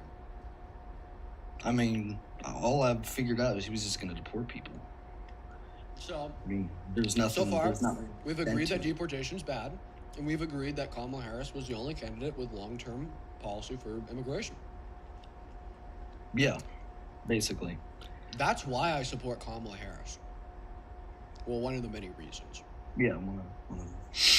So, I mean, doesn't this give you good reason to anti-Trump, pro-Harris, pro-blue, pro-Dem? Maybe one reason. What about her economic policies though? Okay, yeah, sure. In a nutshell, she offered tax cuts to 100 million American workers in the low and middle class. The reason why she was only offering tax cuts to workers in the low and middle class was because right now we have pre-French Revolution levels of income inequity. COVID made the rich richer and the poor poorer. That's what we need for a sustainable functioning economy, not even making or addressing humanitarian concerns. Meanwhile, Donald Trump's tax policy disproportionately benefits the ultra-wealthy, serving to the interest to the point of the top 0.1%, and literally serving to a detriment to anybody making under $395,000 per year. So if I'm correct, he was going to give tax cuts to people who make over 150,000 or more, but then below it was no tax cuts and actually a tax increase. Well, the best way to think about it is through the lens of kind of what the Institution of Economics and Taxation says described to us. When we'd factor his tariffs into account, people making over $400,000 per year are the only individuals that will have more purchasing power at the end of the day. Okay. So I was actually wrong on that. I thought it was... Yeah, feel free to look that up on your own. Once again, the source there is going to be the Institution of Economics and Taxation. Yeah, and you know, just kind of like to put the cherry on top because I'm pretty sure we're actually getting somewhere here. Donald Trump also wants to ethnically cleanse 1.4 million Palestinians from Gaza. Donald Trump has raped a woman. Donald Trump committed 34 felonies, and he let violent offenders that beat up cops on January 6th run free in the streets. And this doesn't consider the fact that he's also very racist. He's ill will towards women, and a bunch of other really bad facts of his character. So, I mean, at the end of the day, seemingly, you've been presented with a lot of good reason to stop supporting Donald Trump. Yeah, sure. Can you give me an example of his racism? In 1973, he denied housing applications to black people because they were black. He and his team put a letter C on their housing applications. This was proved by the New York State DOJ. They took him to civil court for denying housing applications to black people. He settled with their DOJ, and he had to put ads in newspapers saying that he would start renting to black people. In the 1990s, he called all black people lazy, and then affirmed that he said that twice. He also called for the death penalty for the exonerated Central Park Five years after they were exonerated. On the debate stage in 2015, the moderator asked him if he still held to that position, and he did not concede said position. And then when Obama ran for re-election for the presidency, he just straight up told his supporters that Obama was born in Kenya, therefore nobody should be able to vote for him because he's not a natural-born U.S. citizen, even though he had a birth certificate from Hawaii, which was basically saying this guy's black, therefore you shouldn't vote for him. Didn't he say that Kamala was from like India or something? Yeah, he also helped perpetuate the birther myth of Kamala Harris, and he said that you could racially profile migrants, being able to tell if they're good or bad based upon how they look. Yeah. So he's like basically just... He's done a lot of really racist things, yeah. So what you're saying is that people are uneducated and being manipulated and who like watch Fox News are the people that vote for him, and that's why he won? Well, yeah, and I think that the main culpability there really falls down onto like the propaganda perpetuated by Fox Entertainment and similar sources. I understand that a lot of Americans don't really see much of an incentive to be educated politically speaking, because at the end of the day, doing a cost-benefit analysis tells you that it costs a lot to become educated, because you have to invest a lot of your time, attention, and energy into doing so, but there's not much of a benefit to it since you can't really sway the outcome of an election. So Right. there's a lot of Americans that are not that educated on politics and look towards the mainstream media sources for how to think and feel. And absolutely, the propaganda machine of the right has convinced people that Biden and Harris caused the inflation onset by COVID when they didn't, that Biden was the worst president we've ever had when he wasn't, and Donald Trump, I feel, has taken advantage of politics, because before Trump, at least there was some expectation of honesty and good virtue, but Donald Trump learned that he could just lie and successfully manipulate people and nobody would care, and it actually served his self-interests, and there's where we're at today. Yeah. And I do still wonder though why like people like Elon Musk, who is is he still the richest person in the world with the biggest net worth? I actually don't know, because Tesla took a pretty big dump.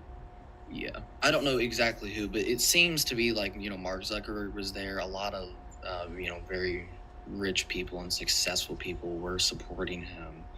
I mean, is that because of his tax policy, or is that just because they support him?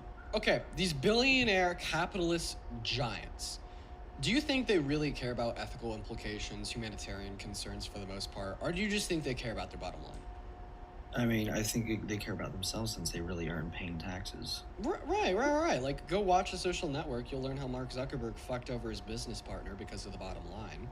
The fact of the matter is they'll just sway with a win whatever's going to make them do better. And Donald Trump will absolutely make, billionaire corporate execs do better. So you're basically saying that's why they were there. Oh, absolutely, 110%. If Kamala Harris was better for the billionaire corporate execs, they would have been behind Kamala Harris. Yeah. And you said that Kamala Harris's economic tax policy was better because it would give tax cuts to the lower what percentage? Oh, just to the average American, nice little low and boys. middle class Americans. But yeah, Landon, is there anything else that you want to bring up here, man? Let's see, abortion. Are you pro-life or pro-choice? I am pro-life. Why is that?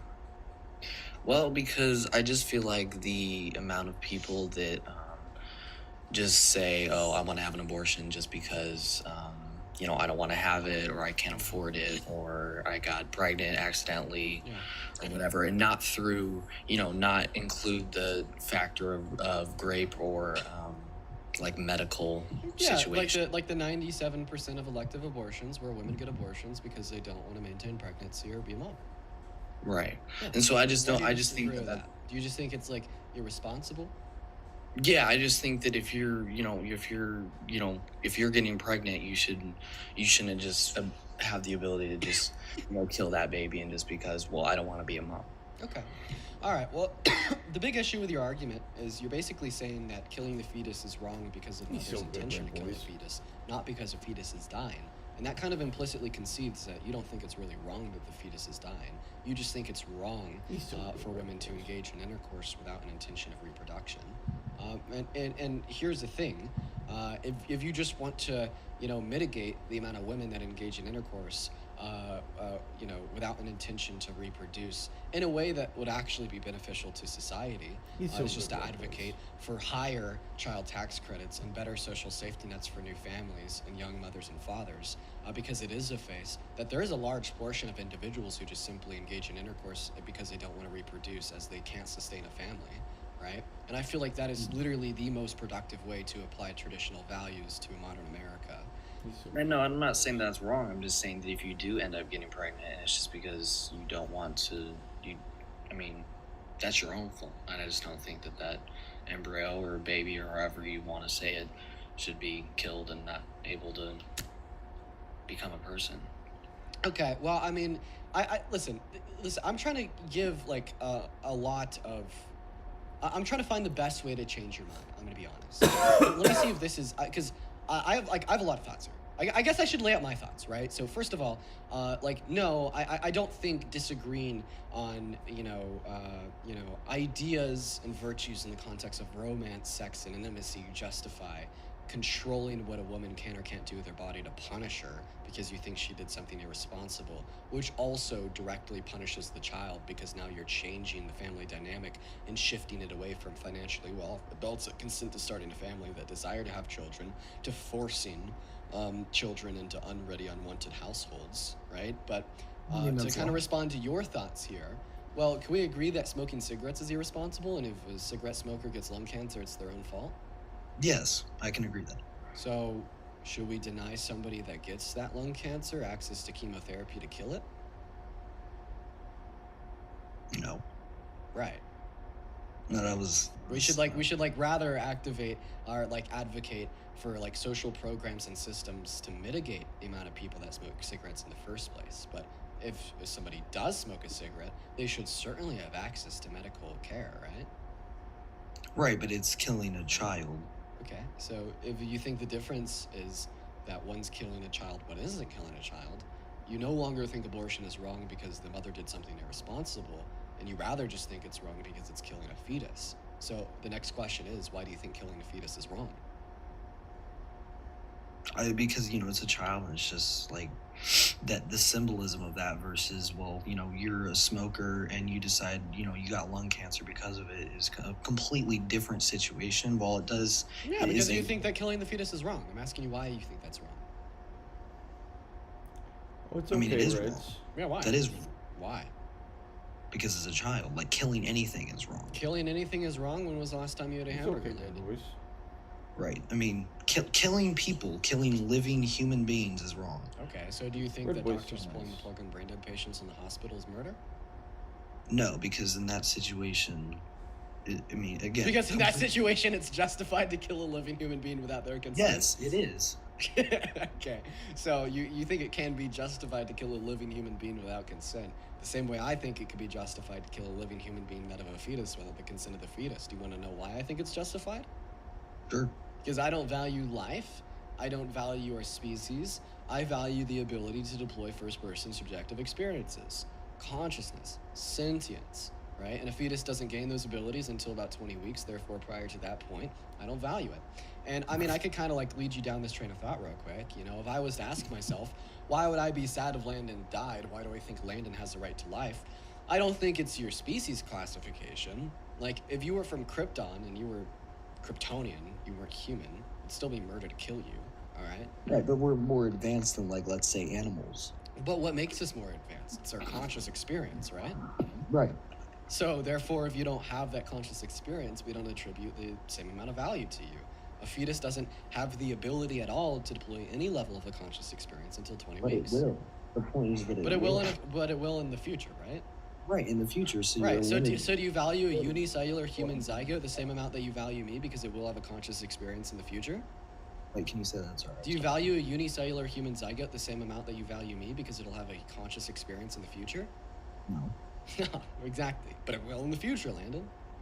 Right, but we're completely different. We're more advanced than, let's say, a cat, a dog. Well, yeah, so, and that human zygote that you don't attribute any value to is going to be more advanced than a cat or a dog in the future.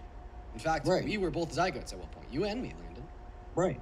But you don't value the zygote. So why can't I value the fetus? Because it's what's to become. We're to become a human. So then why don't you care what the zygote will become? Because it won't become a human. Yes, it will. A zygote is already a human. I thought that human life started the moment of conception. Right. It depends if it's going to become like an animal or a human or whatever. What? I'm talking about a human zygote, which is the first stage of human development, which was a stage of human development that both you and me were at one point. Do you think it's murder to kill this unicellular human zygote? Yes. You do think it is? Yes. Okay. Because should murderers go to jail? Yeah. So if you kill a zygote, you should go to jail. No, because it's a completely different situation. Why? Again, those are not connected. Why? Because it's not a fully developed thing. My point. Neither's a fetus. Jesus Christ. Yeah. I mean, you do have a point there, but again, it's just like if you got raped or something, or if you have a medical condition, I understand an abortion, and I mean, I believe that Trump was going to have a total ban on abortion, so I don't 100% agree with it, but I also don't agree with just when you're like, oh, well, I don't want to have a child. Which just goes right back to the intention of the Right, mother. and that's just my opinion. I mean, Well, listen, man. If it's just you have the arguments right back to the attention of the mother, then all of a sudden the cigarette smoker analogy applies. And just because you think that cigarette smokers are reckless and irresponsible doesn't mean that you think they should be legally denied access to medical treatment.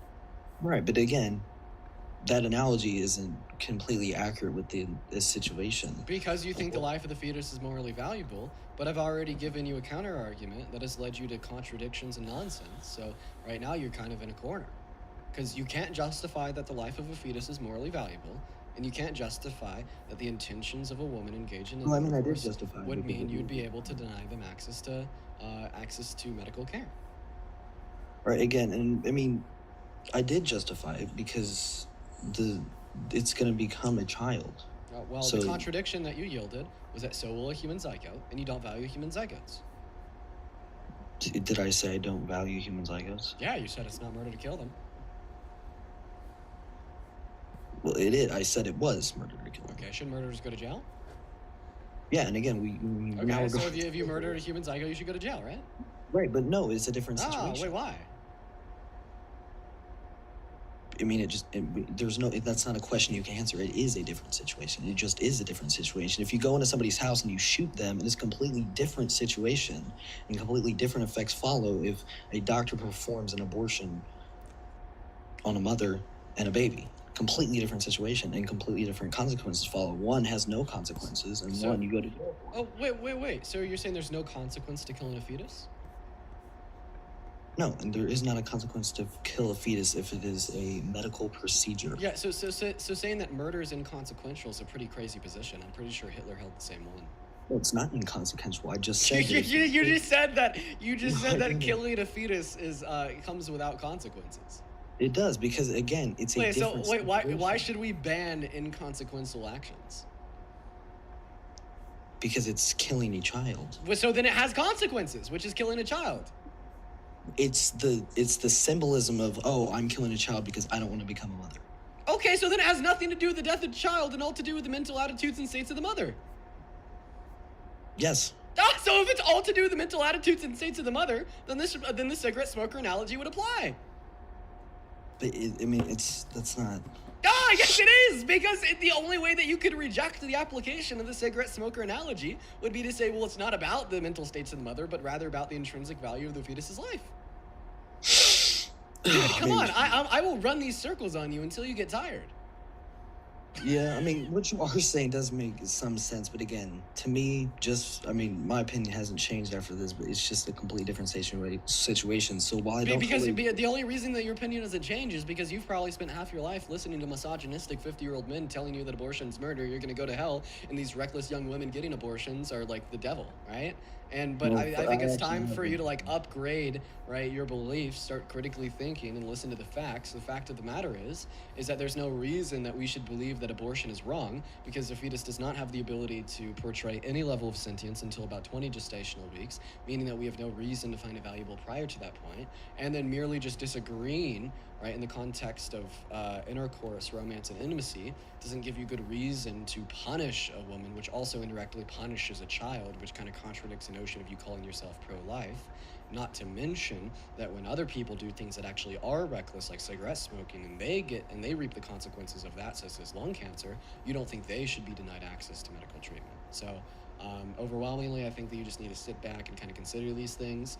I think that my viewers are getting a little bit bored of watching you kind of run circles and contradict yourself, because we've lost about 700 viewers since you started.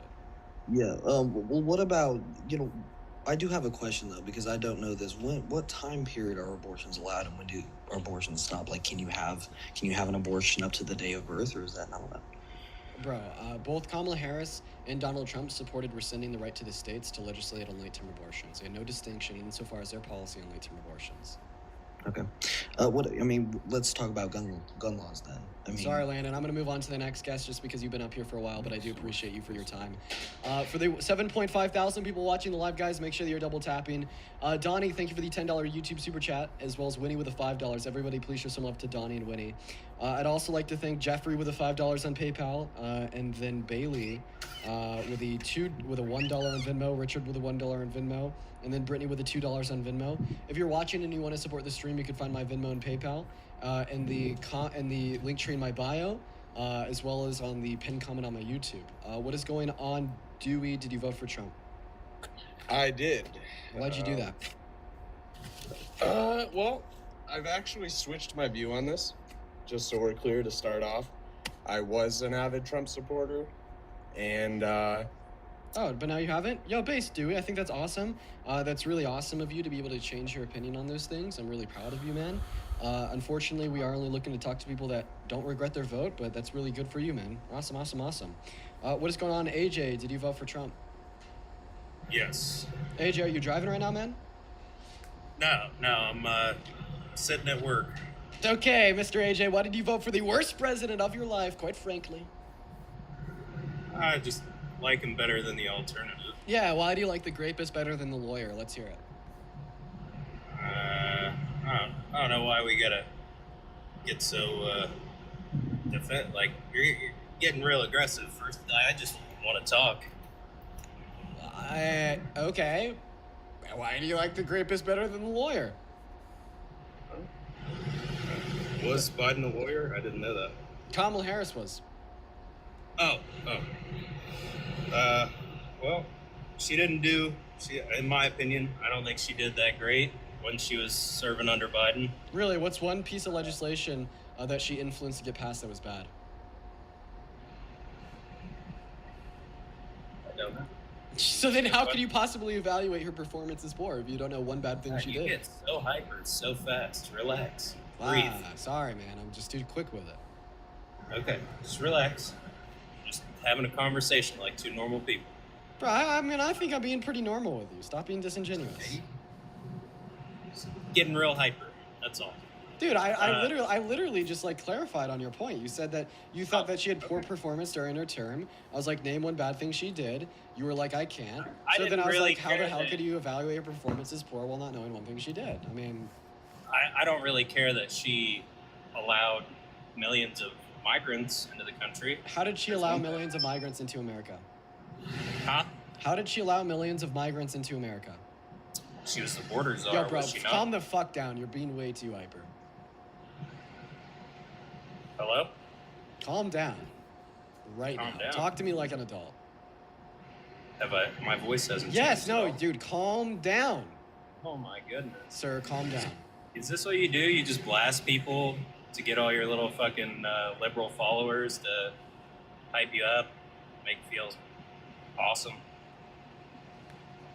What?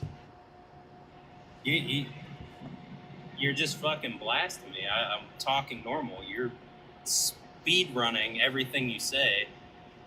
I'm just asking you to talk normal. You understand that I literally said to you what you said to me.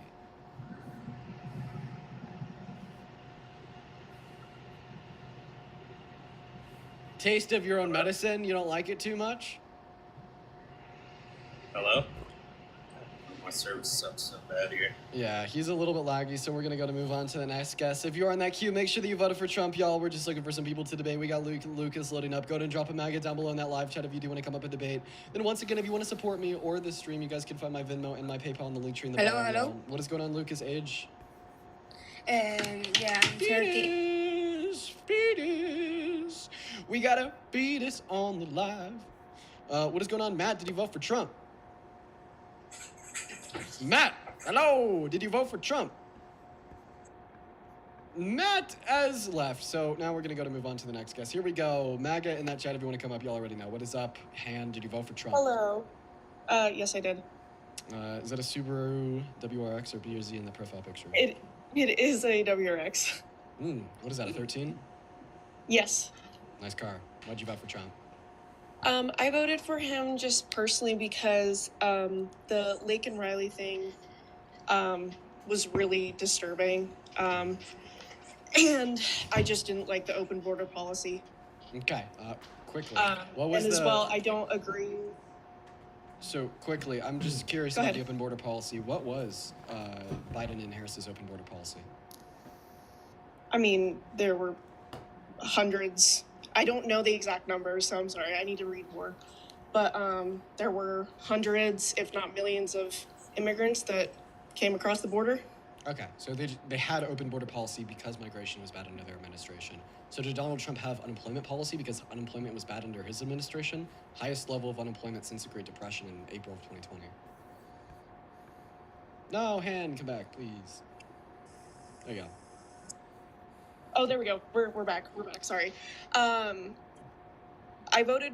I mean, sorry. I missed what you said. I apologize. Yeah. You basically said because you think that there's too much migration under Biden and Harris, this would logically imply they had open border policy. Yeah. So because we had the highest level of unemployment in the last 100 years under Trump's first admin, does that logically imply he had unemployment policy?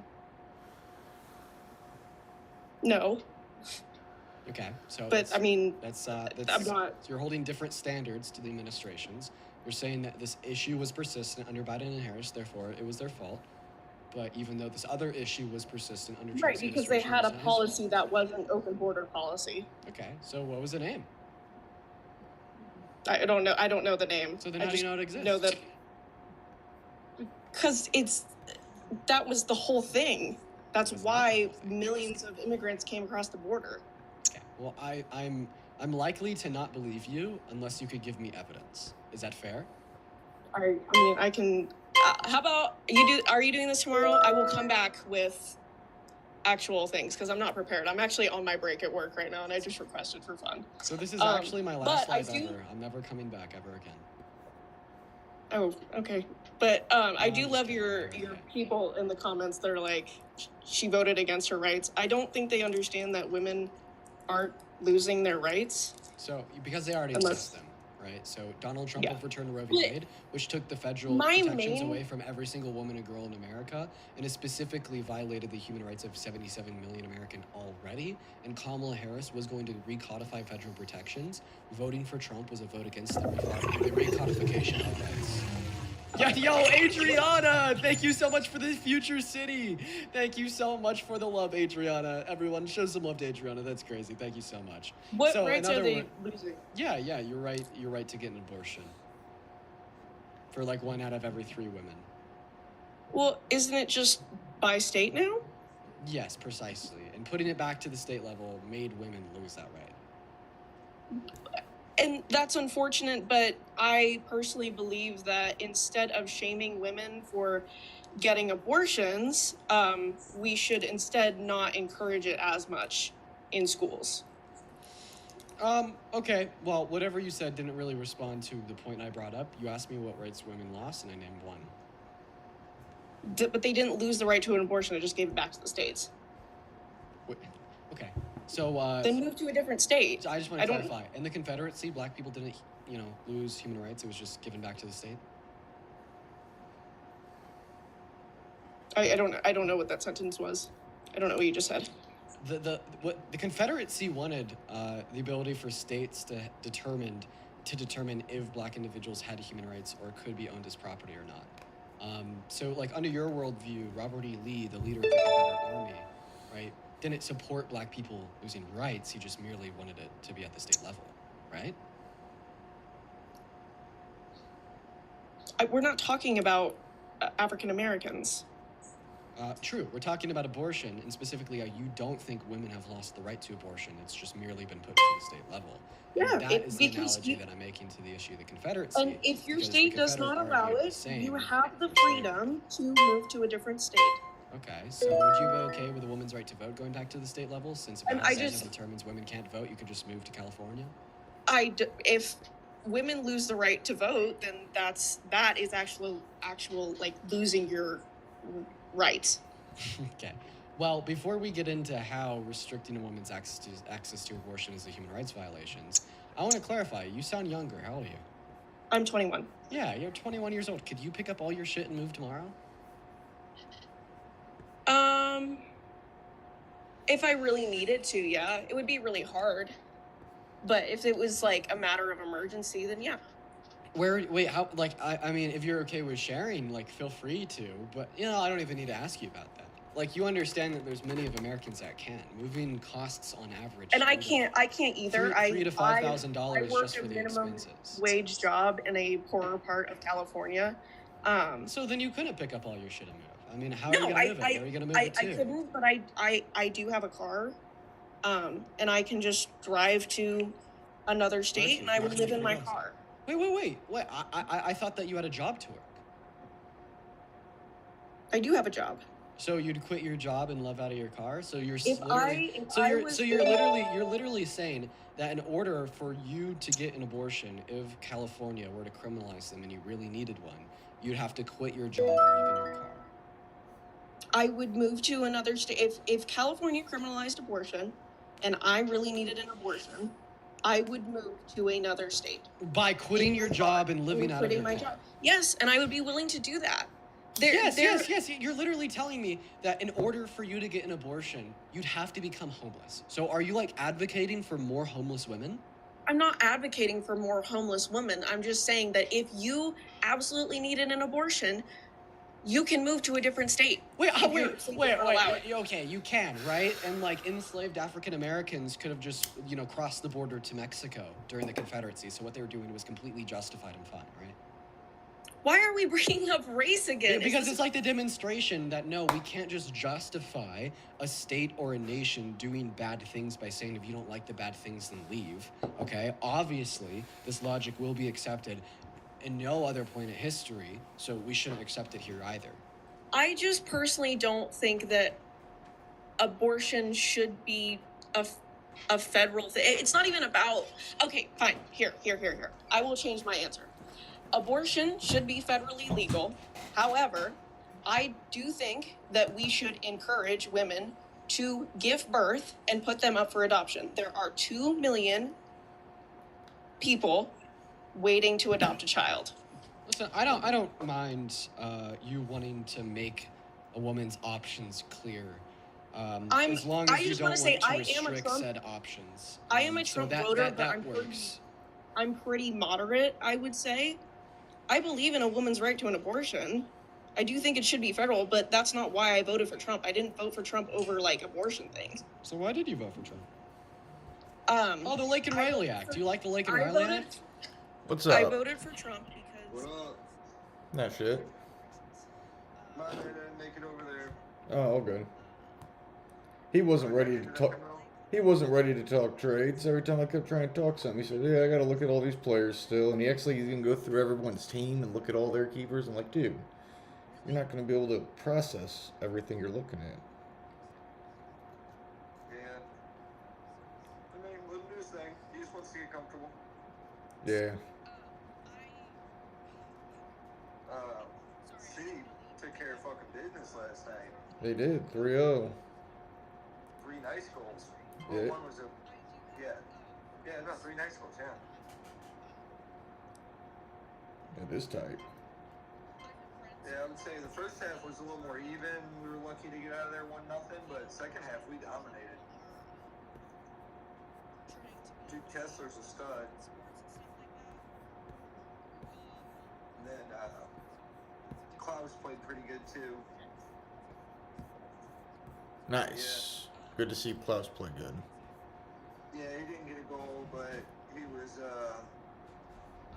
he's really good coming forward and getting the ball and then making something happen to get, you know, he's really good like coming back. You know what I mean? Yeah. Like a target man. He kind of does his best work there. I feel like he had a couple times where he opened up a chance where he would come call for the ball short, got it, beat a guy, and then made a pass and a run in behind. You know what I mean? Yeah. Yeah, you can definitely tell he's healthy like he was 2 years ago. But yeah, Cohen's not trying to trade, huh? He says he needs to figure out what way he needs to take his team, and I basically told him you can't just turn your whole team around and go young. That takes too much work. You're basically ready to build now, so your two options are lean into that and buy, and try to go to get a championship these first couple years, or hurt your 11 keepers that you know you have right now, because he's got like 11 of his 13 that he's comfortable with. He doesn't really like any of the 12 or 13. You know what I'm saying? Right. So I said, or hurt 2 of your 11 right now and bring in these two 20-year-olds. And I was talking about Roman Anthony and Walker Jenkins. And I said, that would look pretty good, man. 2 of the top outfield prospects this season. And yeah, he's got to figure out what he wants to do. Yeah, you definitely can't go all young, but you can still try to stay competitive and grab a couple young pieces. What do you mean you can't go all young? I don't know what that means. Sell off 2 30-year-old pitchers and 3 29-year-old hitters. Like, essentially, don't sell off your 5 most valuable pieces to bring in 8 young players that you're going to keep. Because it's not a recipe. You're 5 years out at that point. You know what I'm saying? Depends how young they are.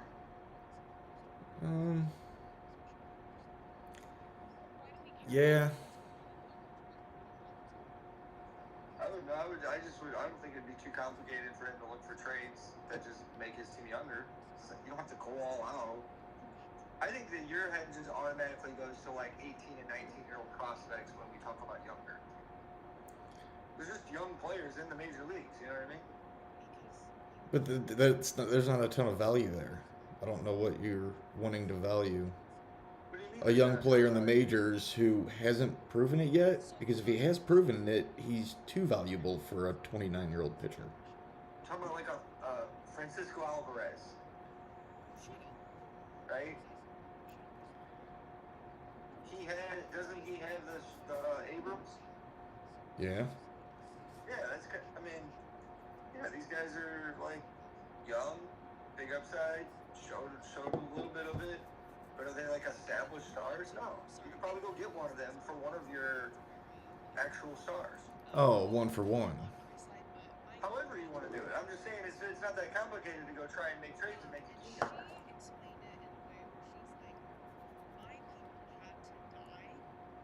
But yeah. I don't think he has to go all one way or the other, you know?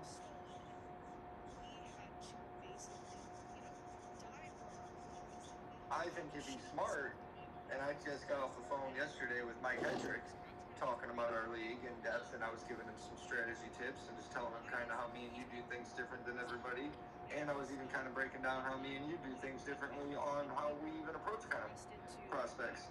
But I told him, I said, if you're asking me, it's more than smart to make sure you got a top 10 prospect on your roster at all times. Yeah. It's like when to keep, when to let go. That can all be played differently, but you should definitely try to have top prospects. I said you will see guys draft them. I was like, we got 4 NA spots to stash them all year. Yeah. So come on, figure it out. Yeah, I was trying. Confused by the advice what you were saying. I just honestly did not. I just honestly didn't get what you were saying about you should go this way or that way. I didn't understand it. Well, there's 3 ways you can go when you're taking over a dynasty team. can go win now, you can go all youth, or you can go in the middle. Since he has an all win now team, it would be a lot of work to go to try and rebuild, go complete rebuild. Yeah, it would be a lot of work. You probably don't want to go that route. So I was trying to lean him towards the other two. Either buy with like picks and don't worry about being old. You can just go into the draft. But if you want to make like a 5-year run at this thing, be good now and 5 years from now. Hurt, just say Kyle Schwarber and Luis Castillo. Just say those two. You're hurting those two positions a little bit for trading them off, but you're also going to bring in two 20-year-olds that could break out. And that's kind of the mix I'm talking about. Or 3 of those, I don't know. Yeah. 2 for 1s is what I was talking about, because he likes 11 and he needs 13. So I told him, well, you need 2 for 1s then. You need to go get 2 players for one of yours from 2 people, and yeah, he's going to have to part with 2 valuable pieces, 2 of his more valuable pieces. But if you're bringing in 2 high potential, like, yeah, I don't know. At minimum is what I'm saying, high potential. Like, yeah. They should, yeah. I mean, I would be less, if I was rebuilding, or if I didn't have, like, 13 keeper, more than 13 I was comfortable with, which I do. I don't know. I just feel like trading for, yeah. I feel like you just can trade down from your star players to younger players. Yeah, and where I think me and you aren't seeing eye to eye, when taking over someone else's team like this, I would have looked at it as I didn't have the chance to go get my youngsters that I liked last year. So if this is my chance to go get 2 top prospects, seeing as I didn't have a chance like everybody else, I need to almost go big or go home. You know what I'm saying?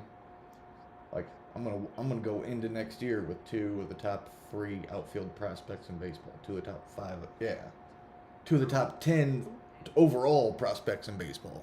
Yeah, I think that would feel good for a team, a guy taking over a team, having future outlook. I think you value that way more than everybody else, and you're projecting that on what he should do. And that's fine. You talk to him all you want. But No.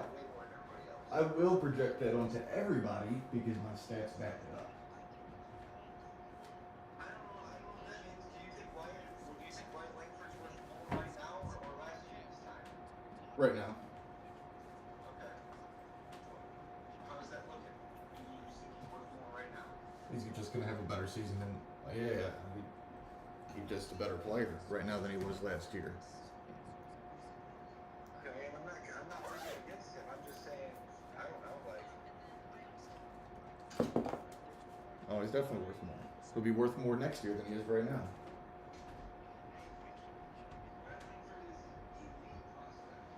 Oh yeah.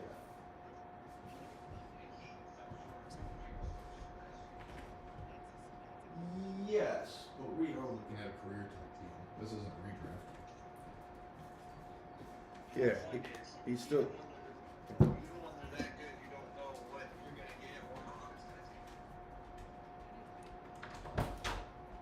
Yes.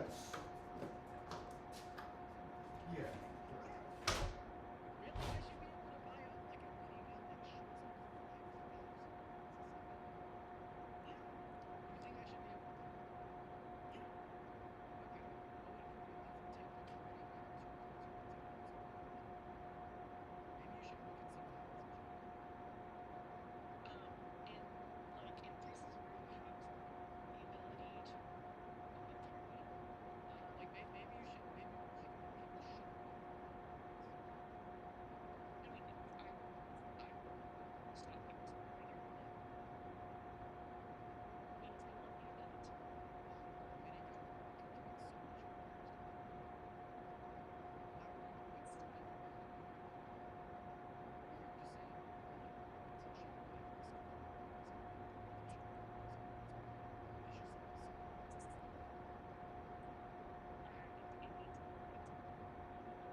I told Cody about that little debacle. I mean, he's a guy that at draft time last year I would have thought would never see the pool. Great keeper at that position, at that age, at that team. And when he did hit the pool, I told him he was playing so bad that I couldn't even pick him up. Yeah, and that just, yeah, you're right. These players can change our minds in a matter of a month. Well, it's also different when I'm competing here. Yeah, You play it a little bit less frantic than I do, but yeah, dude, I'm not about to sit around and watch a guy hurt, making me lose matchups week after week after week after week. Oh yeah, especially early season. Like if my players are struggling and I'm still able to pull out wins, I can sit through it. But yeah, if you start 2 and 3 in your first 5 weeks, you gotta buckle down. You're trying to make playoffs.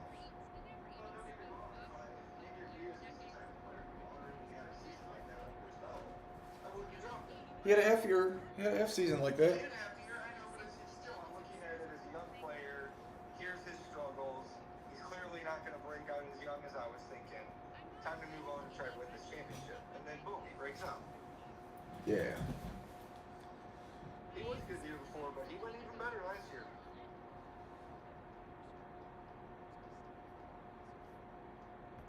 Yeah, I don't know. Probably not gonna.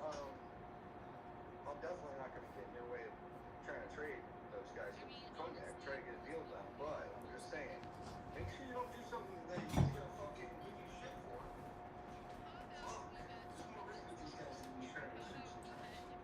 Yeah, the trade that I was gonna send him, I already dealt Robert. It was gonna be Robert and Walker Jenkins for Schwarber. That way he has 2. Yeah, I wasn't, yeah.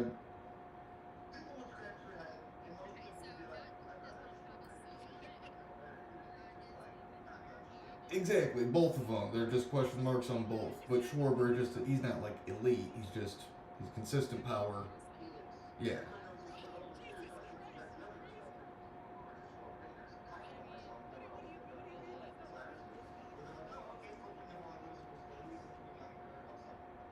Two younger upside players. Yeah, one's gonna. Yeah.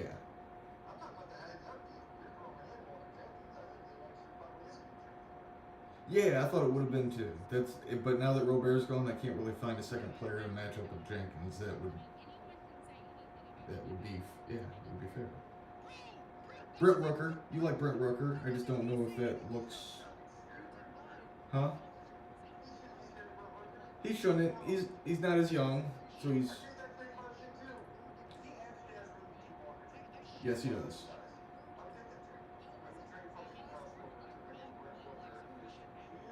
Yeah.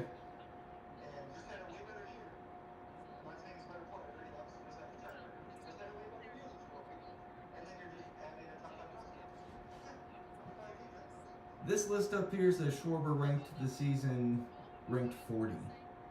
Or no, ranked 17. Hold on, what's 2024 final rankings? Schwarber's ranked 17, his O rank is 40.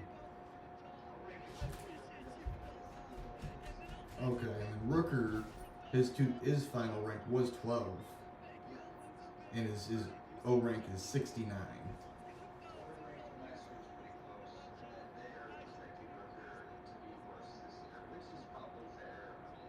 Yeah, but I don't know if it's 69 worse. I bet you he ranks closer to 50 by the end of the year.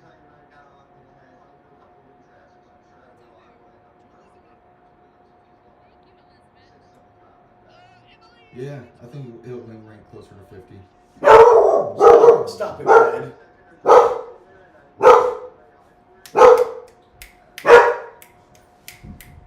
Stop it, Red.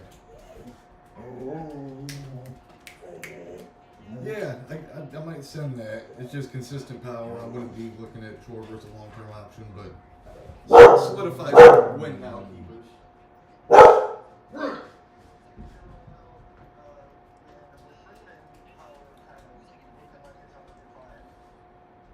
I really need Cone to want to keep this team after this season. Keep the team. Like, I'm paying for his first year. Yeah, I really want to keep the team in a year or two. He needs to go from there sometime.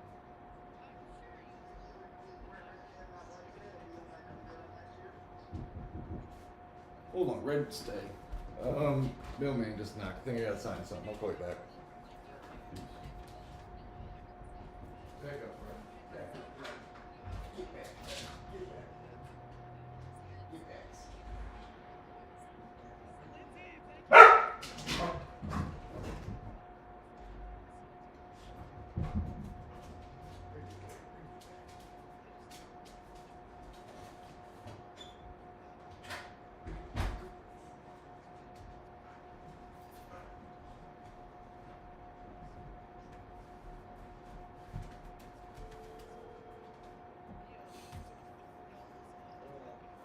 Shit.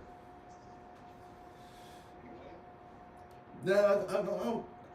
I think he'll stick with it for at least another year or two, but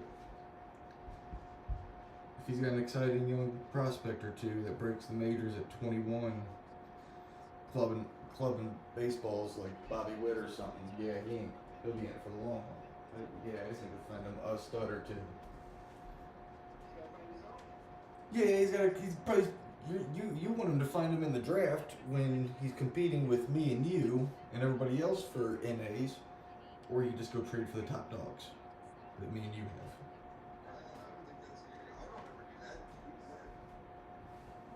I already have them on my team. I constantly have 4 of. They cycle out throughout the year. He hasn't had a chance to do that yet. So since he's starting from scratch, if I was in his position and I didn't have the chance to go get NAs last year, I would be trying to get the best ones I can before the season starts, before we go into the draft. I don't want to draft the. I don't want to have to compete with everybody to draft the best of the NAs that weren't kept.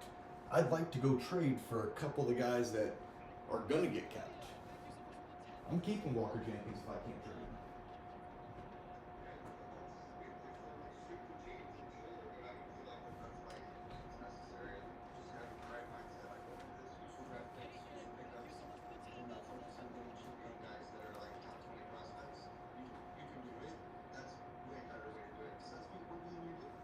He can do that as well.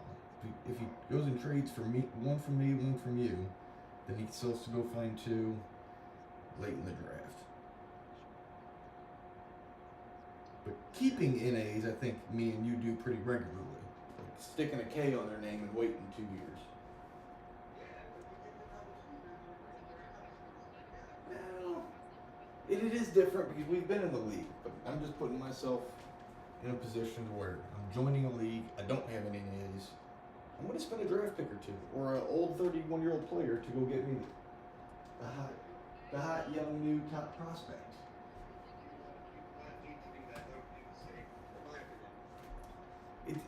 It may be a mistake, but it gives you something to look forward to at least that season and the next.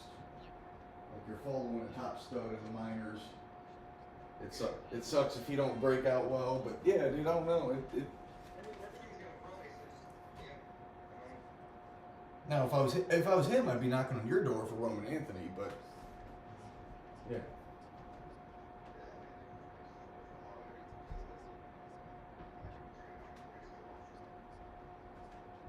Yeah, you are. You're asking for his best player. Well, just in any trade, you're trying to go for Jose Ramirez.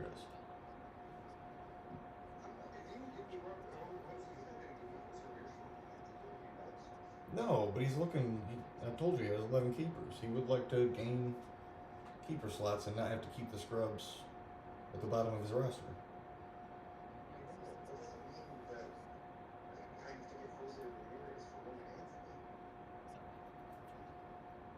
Those are just the trades you've been talking about. Those are the trades you've been bringing up to me about Cognac.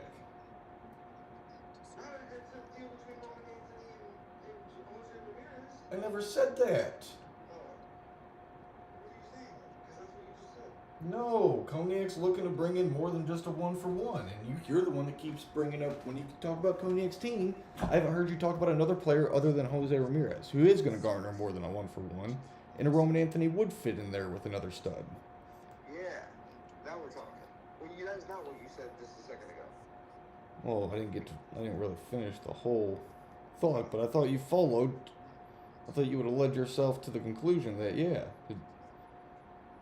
well, Yeah, I would trade Roman Anthony and something else for Jose Ramirez. I don't know what it would take, but yeah, I would do that.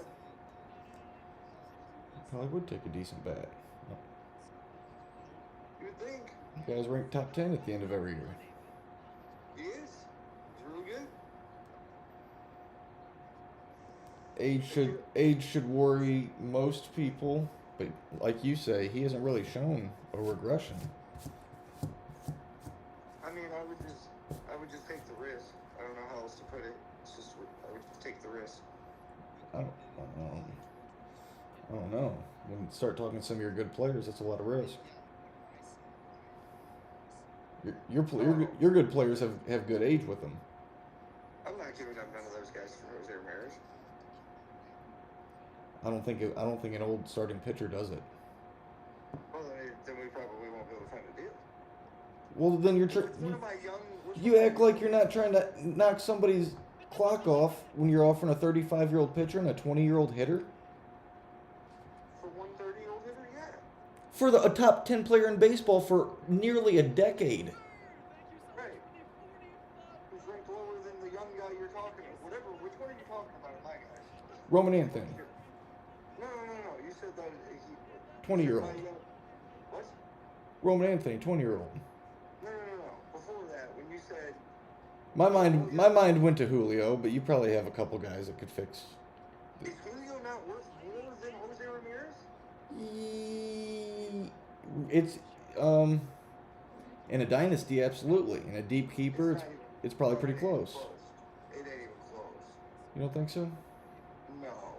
And if you owned him, you would laugh at that. It's like me saying your Acuna is worth the same as, I don't know, name a 30-year-old suit stud. It's silly. Yeah. Am I wrong? Wait. Acuna has an MVP under his belt at a younger age. I don't know. What do you mean at a younger age? They're probably about the same age, aren't they? I'm saying by the time he got an MVP, he was younger than what Julio could ever accomplish. His first MVP would come at 25. Ronald's already had one. Okay, but the point is, they're studs of a five-category degree that are like under 25. These are like the most valuable pieces in the league.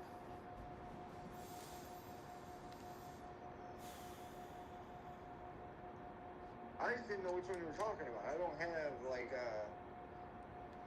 a Freddie Freeman or like even like an Ozzy Albies. Okay, like I can see if that's what you meant, but like my keepers are like guys that get drafted in the first and second round, and they're 26 and 27 and younger. I can't trade one of them and something else for Jose Ramirez. I mean, I don't know how much you think I like Jose Ramirez. I think he's a top 20 player, and in Dynasty he's probably top 30. I'll take that to top 15 and top 30. Top 15 player in redraft, top 30 in Dynasty. So I don't think I'm undervaluing him. You're just my top keepers are top 10 guys in the Dynasty. So I have to give up to, and don't act like I wasn't saying 3 players, because I have been. I have been saying if it takes 3 players to get Jose Ramirez, and that may be a Logan Webb, Roman Anthony, Josh Young. I don't know. He'd have to like all 3 and want to keep them. That's up to him. I'm the one saying they're borderline keepers. I'm not trying to overvalue them. It's just, if it works out, it works out.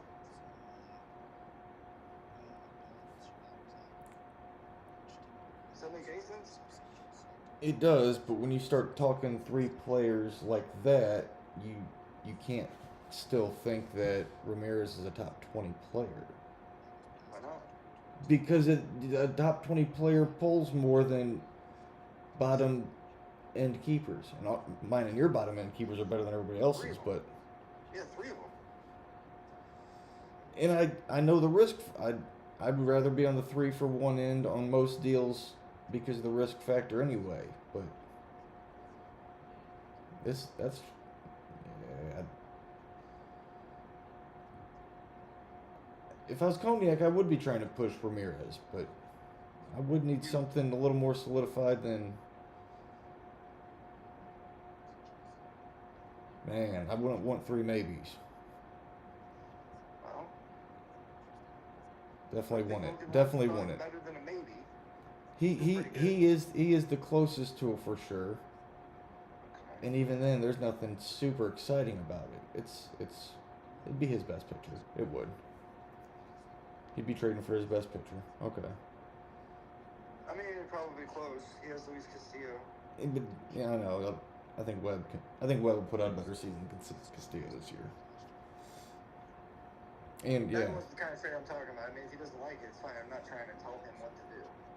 Like, it's just, if he came to me and was like, "No, I think Jose Ramirez is worth way more than 3 guys like that," I'd be like, "That's fine." But if I threw these 3 guys back, they would all get drafted in the first 3 rounds. I mean, You like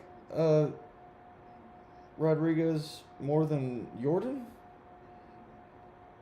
Julio Rodriguez more than Jordan? I've always been a Jordan guy. Jordan's safer. Julio's got the higher potential, so I probably. Well, in this league right now, Julio's definitely more valuable because of the contract situation. So if that's your question, that's easy. But if they're just like from scratch, I probably would have to go Jordan.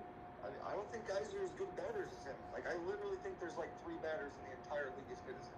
Well, that's why I said Julio and like to Cognac, because you still have Tatis. So if you're not willing, I know how valuable he is, but if you're not going to give up your number 3 outfielder and the top 20-year-old prospect. Well, we need to make sure he understands. Well, I mean, For he the- can play however he wants, but he can't live in a delusion where in a dynasty league, Jose Ramirez is worth more than Julio Rodriguez. That's delusional. He's probably worth as much as Rafael Devers. Who? Julio Rodriguez or How? Cognac's boy. To the same player, he steals a full few more bases and he's like 4 years old. He steals 20 bases a year. My guy's 27. Ramirez is 31. Dude, I don't know. Just the consistency of Jose Ramirez. I'm a big Devers guy, one of the most valuable third baseman in baseball, but Ramirez is right there. They're same caliber, same class. My guy's got the age on him, but it's not. He doesn't have the consistency. I don't know, man. I think this one's pretty easy. I'm not hating on him. I just think he's more in the same value as like Bryce Harper or Francisco Lindor or Jose Altuve or Freddie Freeman or like you're bringing up Julio Rodriguez. You had guys like Julio Rodriguez. You are not talking about trading them for Jose Ramirez's. I'm not looking at third base either. Like if I was looking for a third baseman, and I was looking at a guy who's looking to trade his 31-year-old third baseman, and I wasn't wanting to rip off the new guy, like you were telling me not to do. I'm not trying to rip anybody off. I'm just telling them what it would take for me to get him. If not, I won't trade for him. I'm not desperate for him. Yeah. I have 0. This is not even this isn't even worth entertaining. There's 0 interest in giving up Julio Rodriguez heads up for Jose Ramirez, much less giving up more. We're in backwards land. I don't have to have that conversation with him. He hasn't asked me for Julio Rodriguez. If he does, that's what I'll tell him. And you want to give up Jordan. You want to give up Fernando Tatis. Also wouldn't give up Ohtani. And there might be Vladimir Guerrero Jr. either. Yes, it is possible and true that I have 5 more valuable hitters than his best. And you probably do too.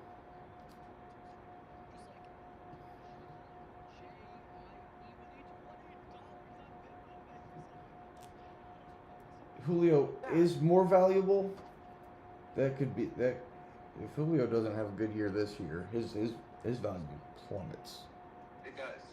I am in danger of that. That's why I even pause. Because if you would ask me after his rookie year who much more valuable than Julio and Jordan. I would have said Julio in a heartbeat. Yeah, I would have said Julio before he's down here for sure. Absolutely. It was I'm fully aware that his value is in a volatile spot. He needs to show that he can keep a high average in the major leagues. I think the power's going to be there. I think he's got a good plate to spin.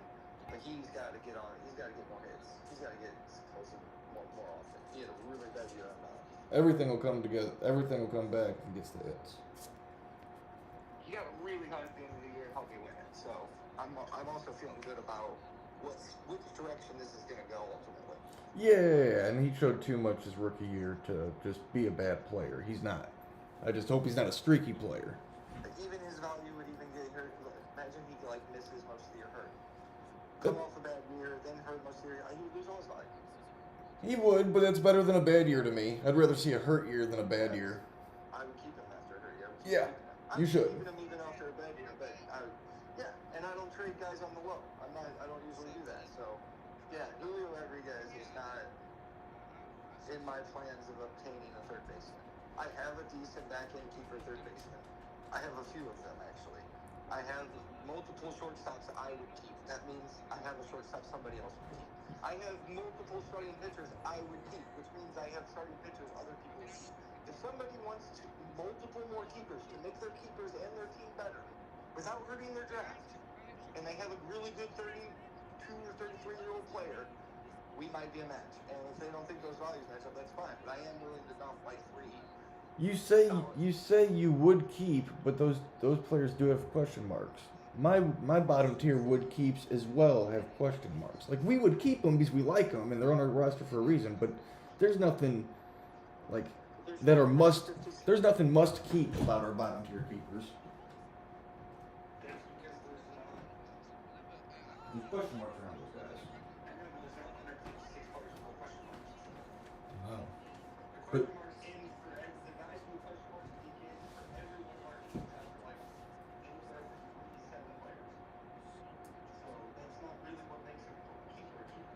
do you need a pick still? Not technically. I would trade for one. I have enough guys I would like to keep. Like, I truly mean that. I'm not just trying to trade guys that we get rid of. Like, I would keep any of these dudes. So, the guys I have slotted to keep, Roman Anthony, Matt Shaw, I would trade them. Like, how one of the guys I'm leaving out that I wish I could keep on, I would keep Josh Jones. Trade Matt Shaw. Yeah.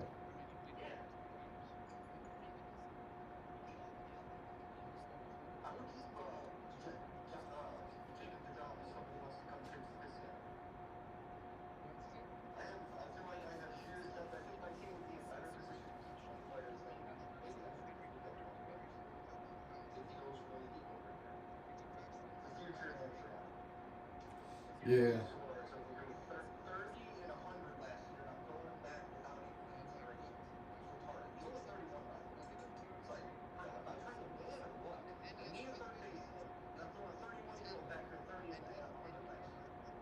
Yeah.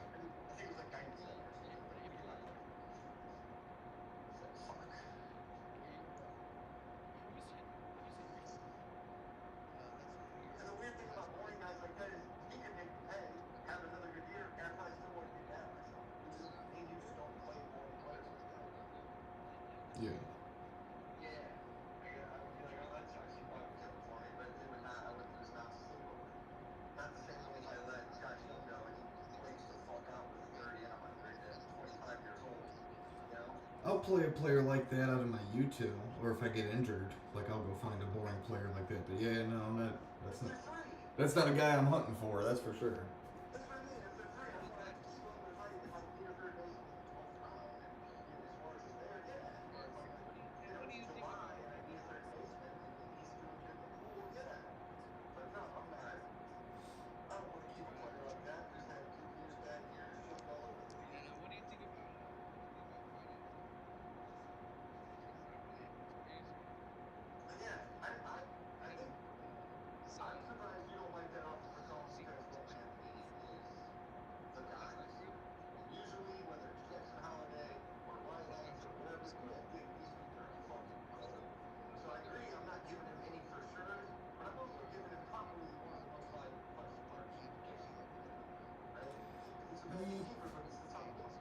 Yeah, and I everybody's talking Rookie Sasaki is the top prospect, and it is, but one, he's a pitcher, so I'm still going to look at the top hitting prospect in the league right now, Roman Anthony.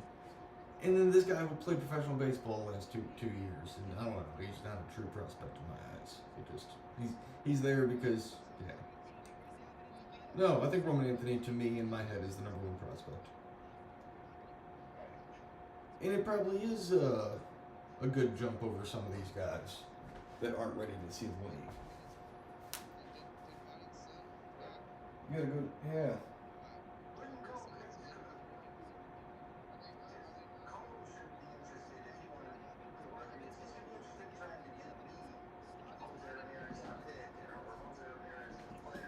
That's a pick. That's what I was thinking. If you still want to pick, he could throw a top 3 pick in there in a trade like that.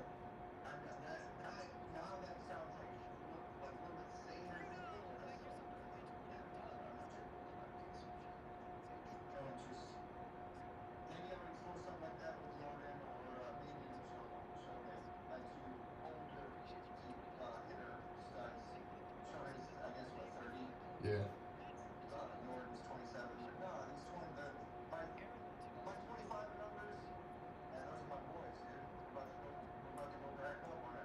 If you sent Jordan and Anthony, he'd have to take that for Ramirez in a second.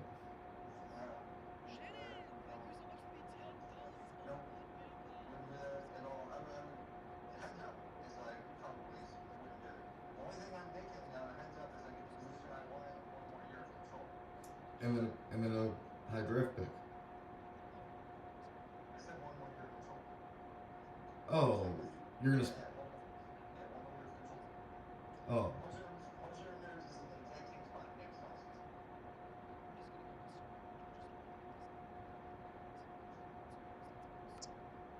Wait, he needs a pick, I guess. Oh.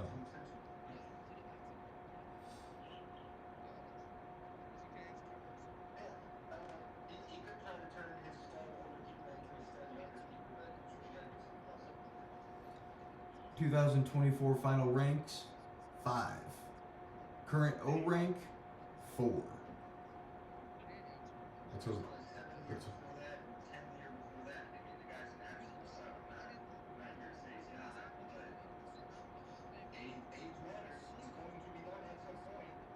But like you said, he hasn't shown regression. Like it works when it's your players, but when it's somebody else's players, he's gonna break down at some point. He's not valuable.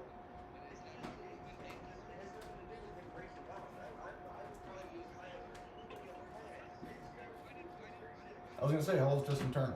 Like, you don't think Jose Ramirez can pull a Justin Turner?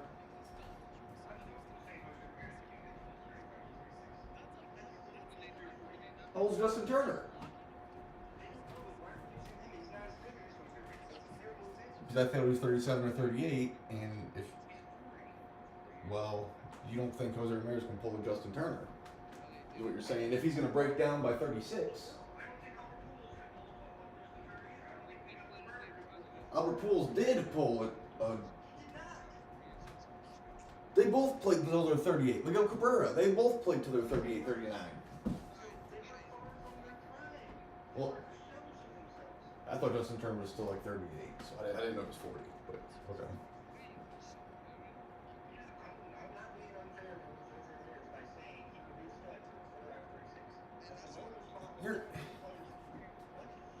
I don't know, dude. I like your outfielders as much as any, but to say that it does seem like you're undervaluing Jose Ramirez, one of the best baseball players in baseball for the last decade.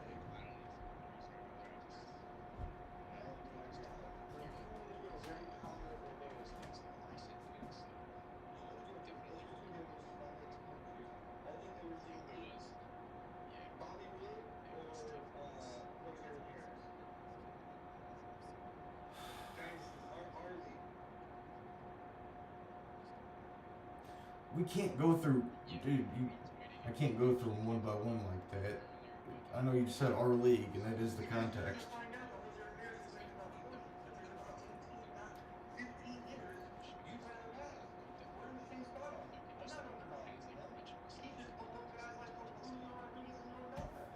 but according to the numbers, I don't think he is under Jordan Alvarez. Julio still has that monster upside and the low age. But Jordan, he hasn't had a crystal clean past. He is a great hitter when he's playing. He played all last year, yes.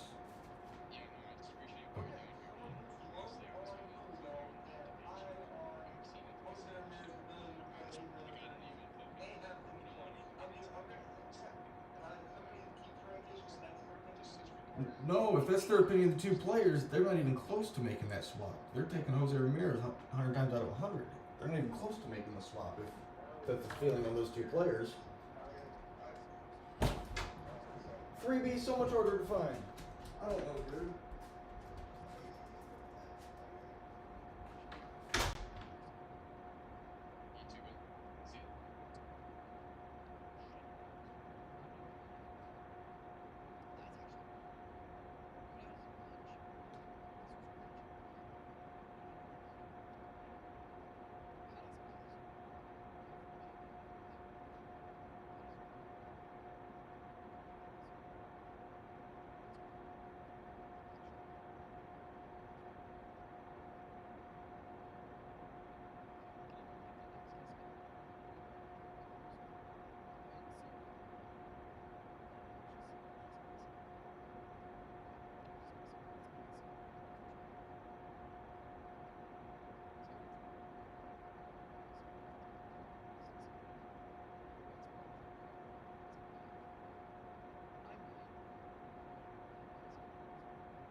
know. The risk is he misses 80 games.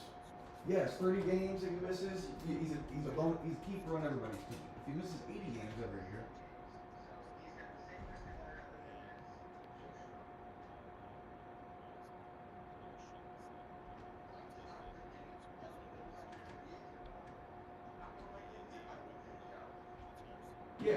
Yeah, I'd be making that argument.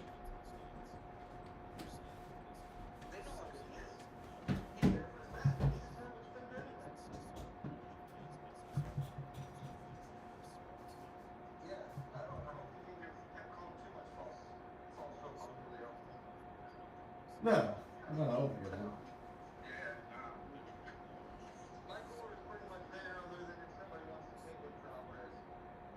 it. I didn't bring up your outfielders at all. I don't think.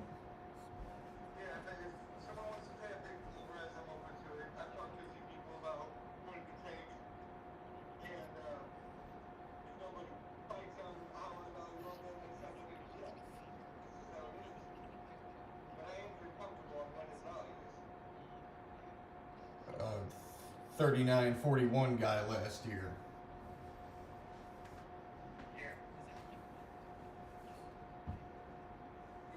Dude couldn't stop hitting baseballs.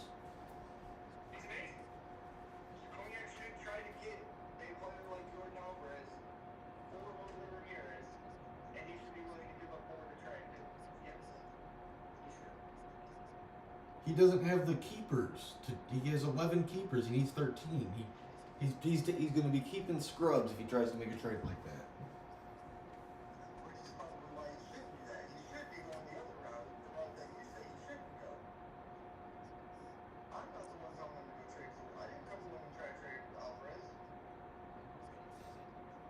You're going to him trying to trade for his most valuable piece. It's going to take one of your top 5 most valuable pieces, or close. I don't know who your 6 is. Who's your sixth most valuable piece? Fuck, I don't know, dude. You're trying to get his most valuable. You can't just go to the bottom tier team, take his most valuable team, and give him your 6th or 7th most valuable player. It just, I don't know, dude.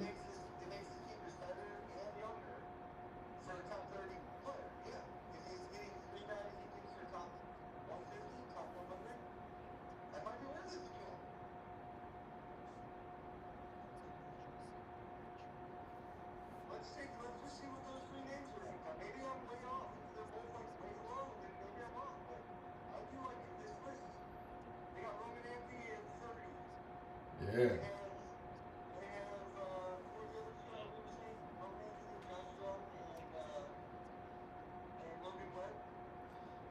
Yeah. Logan Webb at 118. I might have the same list just because Roman Anthony was at 30 on my list too. So Logan Webb at 118. And then 144.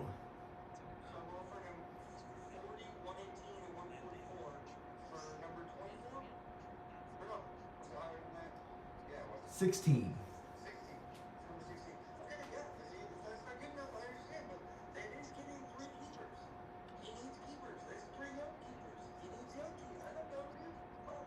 It is, and your 5-year-old ranked higher than 16 on that list.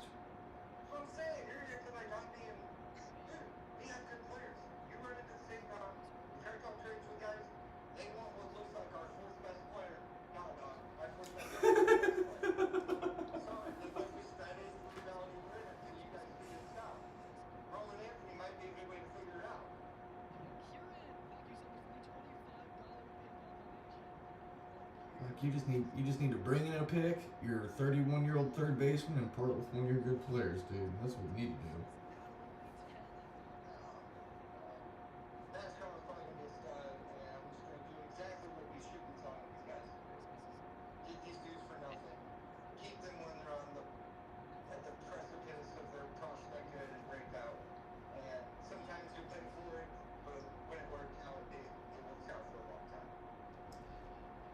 Yeah.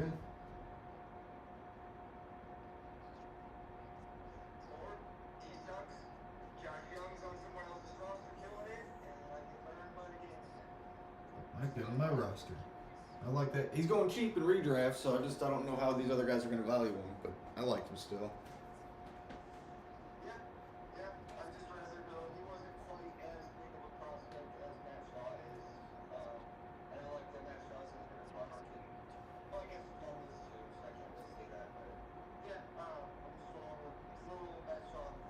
I like the Cubs lineup, man. I like Michael Busch coming in this year. I like the Cubs lineup. I don't know why. I like the Jap. I like the Jap. Yeah, dude. I think they got a good lineup.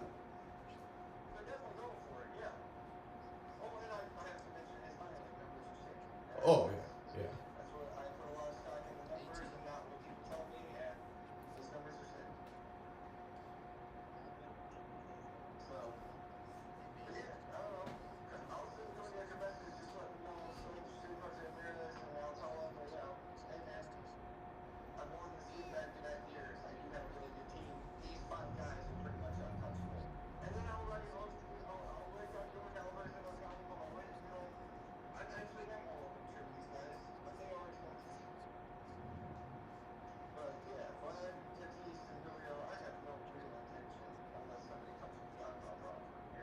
Yeah.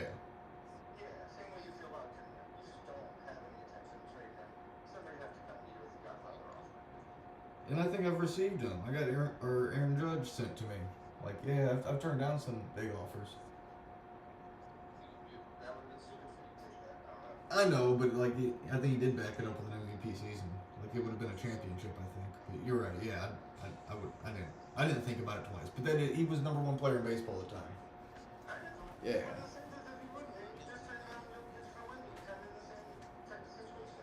It is same situation.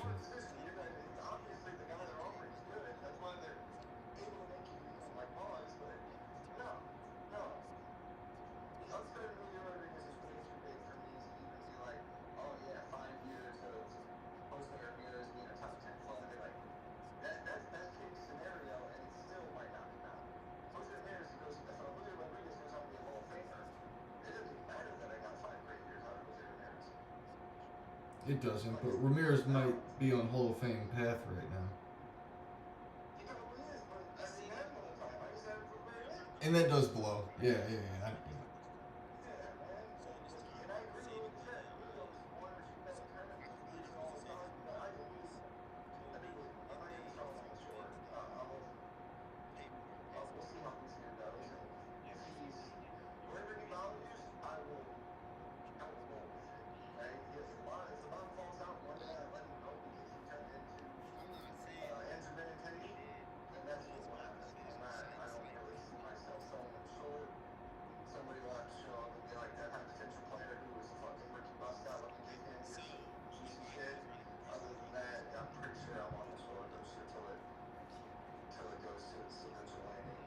Yeah. Yeah, that's just how I feel about it. I also got him when he was like 18. He was my guy the same year he was first time in the Yeah. Yeah, so it's like I have a personal affinity. Like, yeah. So, you see that highlight in the future, right? Oh, yeah.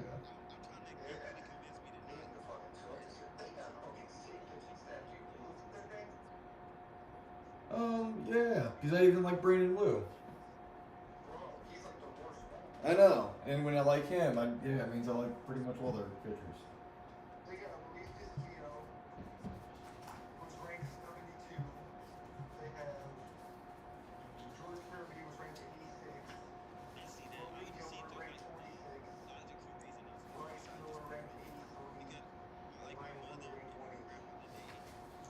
Yeah.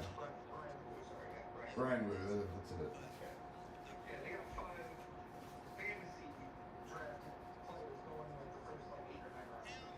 And I see a little regression from Bryce Miller, but not the other four.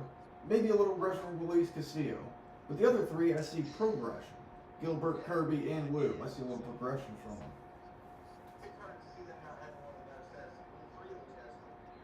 Yeah, actually, in the regression I see from Bryce Miller, I don't think he's going to be a bad pitcher. He just had a really good year last year. Yeah, I definitely think he.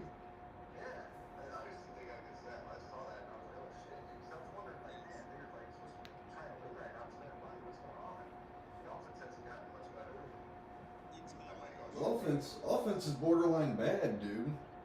I don't dis. He is like their second best hitter behind Julio, and I don't dislike Victor Robles, but yeah, that's like their top 3 hitters. Cal Rayleigh, yeah.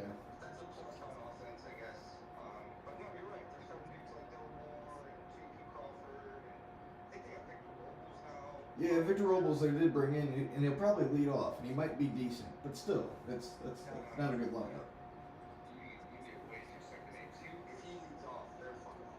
Really gonna lead off? I guess Julio. I can just picture Julio as a 2-hitter. I feel like Victor Robles is like as bad as it gets. Am I wrong? Is this dude not bad at like 220 his whole career?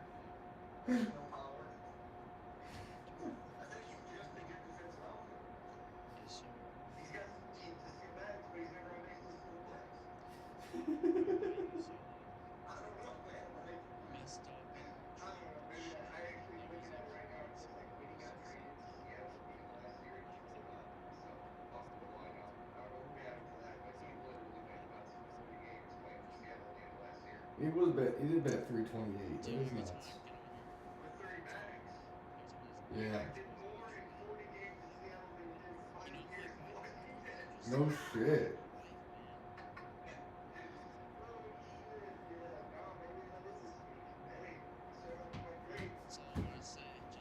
Yeah, and he was a prospect, but yeah, never came through.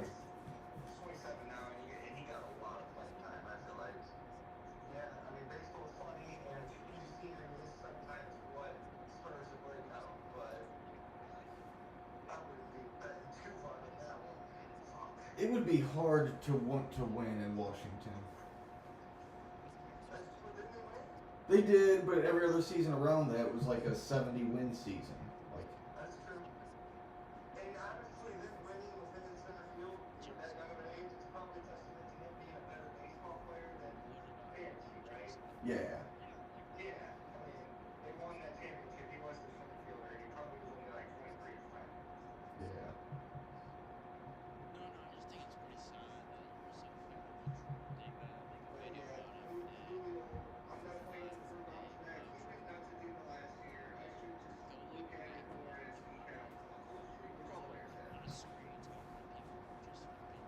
Yeah. Yeah, it was a little worrisome. It kind of lasted, but it didn't yeah, it lasted but not throughout the whole season. He turned it around. Yeah, he didn't end up making up for it. Like in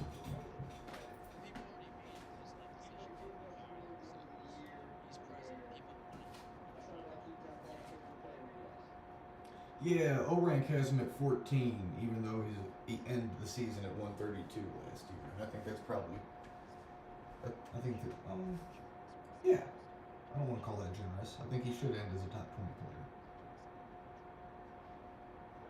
player. Yeah. They got him at 14. I think he should end over every pitcher, really. I don't think Skeens is going to throw a top 10 rank fantasy season. Tariq Skubal. I don't think these guys are gonna. Yeah, I bet you all those hitters, top 20 hitters, and rank higher than every pitcher.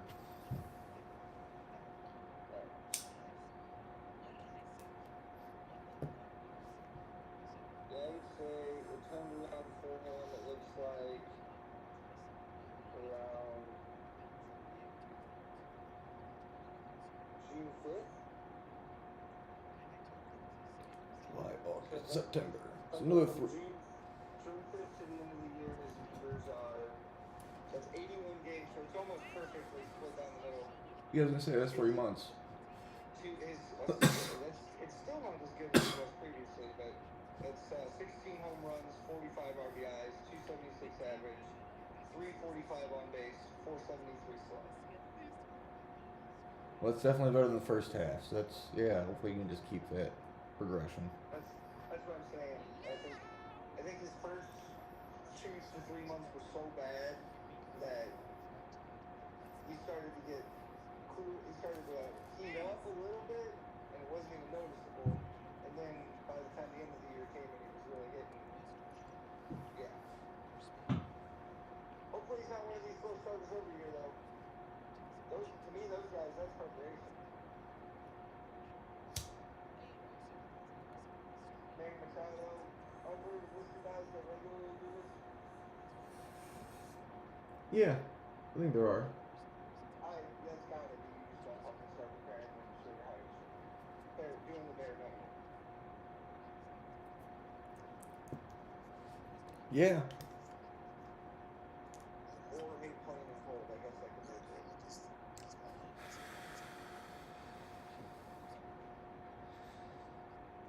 Man, when you're a professional athlete, there's no reason to not be stretching every morning, stretching every night, making sure you're fucking limber at all times. Like, dude. Well, I think it might have more to do with like eye freshness in the cage and shit, right? Manny Machado, if he starts slow every year and he ain't in the cages pre-spring training already, then you're behind. Yeah. Yeah, it shouldn't take too much work to put 20 minutes in the cage every day, a month before spring starts. Like, you get 3 months off, you probably should only relax for 2 of them. And then you should be doing your own personal bureaus, you know? Dude, these players have batting cages in their houses nowadays. I know. But they're humans like the rest of us, and they're filthy rich, and they're guaranteed money. So it's like, you have to know that those basic human instincts to do other shit and not hone in on your craft are there for all of them. It's only the true psycho competitors and like really well-raised professionals, like I feel like they're doing it right all the time. Yeah, the ones that kind of have the foresight. This isn't gonna last forever. May as well try and stay healthy, make as long a career as I can, make as much money as I can, and when I'm 45 years old, I'm out. Like, I can retire. I don't have to go looking for work when I'm 55, 60 years old. And I think some guys are so good and have won so much that they really are dialed into that. And I think that's actually what you want. So you don't want the guy who's got the career vision, and you don't want the lazy guy who's happy made it. You actually just want the guy who actually is like legitimately this dude's kind of fucking serious about winning shit. Like this is what he does. Like, you know what I mean? Someone that hates losing. He's only at that level because he hates losing his whole life. He's fucking losing. Yeah, he's gonna like. I don't even have to ask if he's doing shit in the offseason to get us winning because I just know he cares. Like that's what he's here to do. Yeah. Yeah, I feel like that's the perfect what you got. And obviously the Braves don't have that. Whether it was Tiger Woods and Tom Brady and Butler, like it's. I don't think that they were like nerds or like had a plan. I just think they were like very focused on the game, like the next game and being a winner in all our games. For sure, the next game, which starts with what can I do better than last game, right? Dude, and winning's tight, and it'll drive you so far, but I bet you a lot of their drive is just hating to lose. I'm going to do everything I can to not lose. No, yeah. It's the same thing, it's just worded differently. But yeah, the hurt, the difference is the hurt you feel from the pain, or from the loss, is way different than the joy you feel from the win. Everybody says they like winning, but it's how you handle losing that really shows how much you like winning. It's what you remember, those losses. It sticks with you. Yeah, it drives you. It's not really the joy from the win. That's how they go to Michael Jordan for it all the time. What's that one? I don't know the exact words, 'cause I kind of ran it.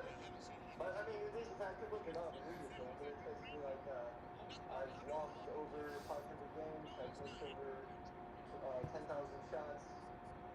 I've missed the game-winning shot over 20 times in my life, and it's because of these failures that I am a success. Yeah. Yeah, it's a great quote, for sure. It's just like, basically, people think of him as like the winner of all time, and he's really put front and center with this quote. Like, now there's all kinds of say, like the whole route to me being known as the greatest winner was full of misses and losses. Yeah, and I've always looked at it, and I don't know how true this is, but that first loss of him not making his high school basketball team, man, that drove him, that fueled him. He hated that feeling of losing, not making the team. Absolutely. He said, nah, that ain't never gonna happen again. Now, I will say, I hate ruining a good story. Was it a racist coach? What? Was it a racist coach? No. Oh. I've heard this. I'm pretty sure this is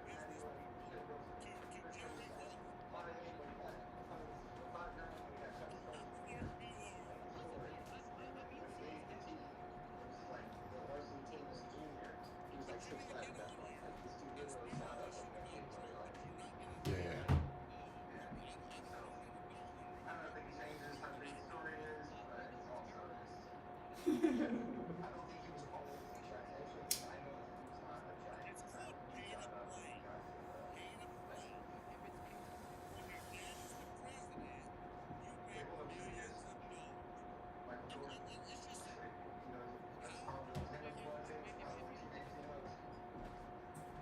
would it be easier to run this podcast if we just set up?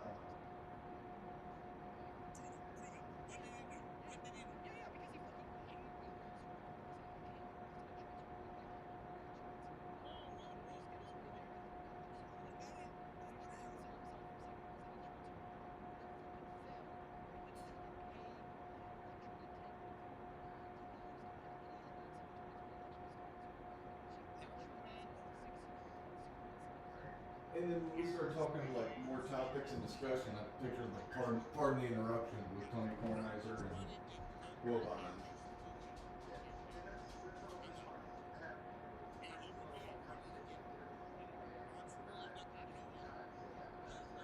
Yeah.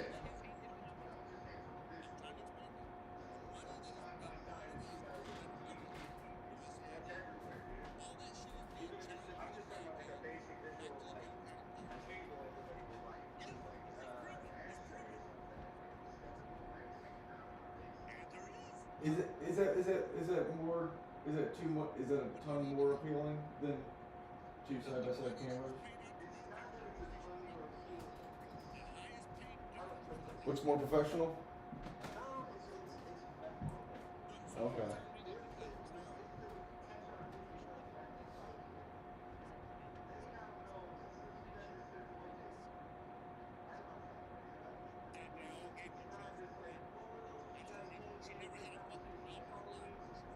Yeah.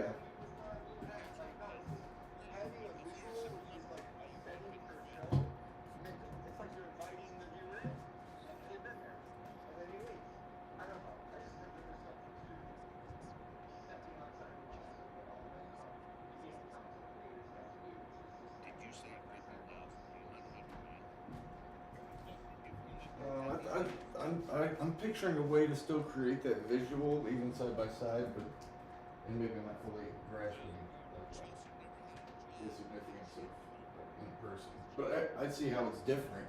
I see how it could be more appealing. But like we could both still have a white table in our like.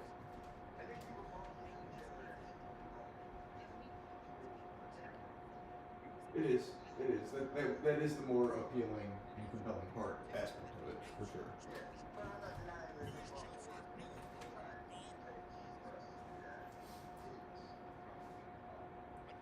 But if we said like out here you have these old Sports Illustrated magazines framed. If we both hung up like 6 behind us, it would kind of match backgrounds where it's something they can memorize. I don't know. Something. We could put matching shit on both our desks. I don't know, something. I don't know.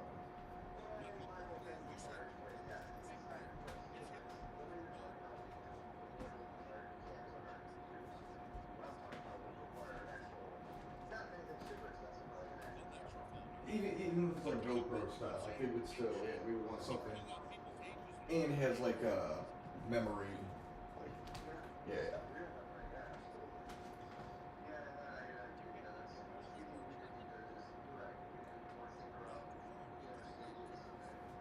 I think mics are a good idea. You already have one, but I think an external mic would be necessary. Like I said, get rid of the echo.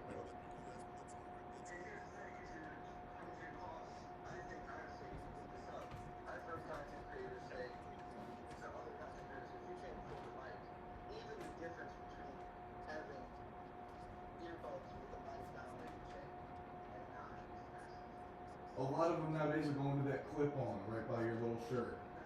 A lot of them really are.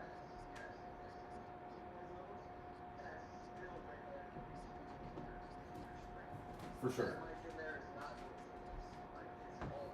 On every, I've done a few YouTube videos, streaming 101, and every one of them say don't use your computer's microphone. Like that is one of the first purchases you can make, and it doesn't need to be expensive, but you don't want to use it. That might be.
Yeah.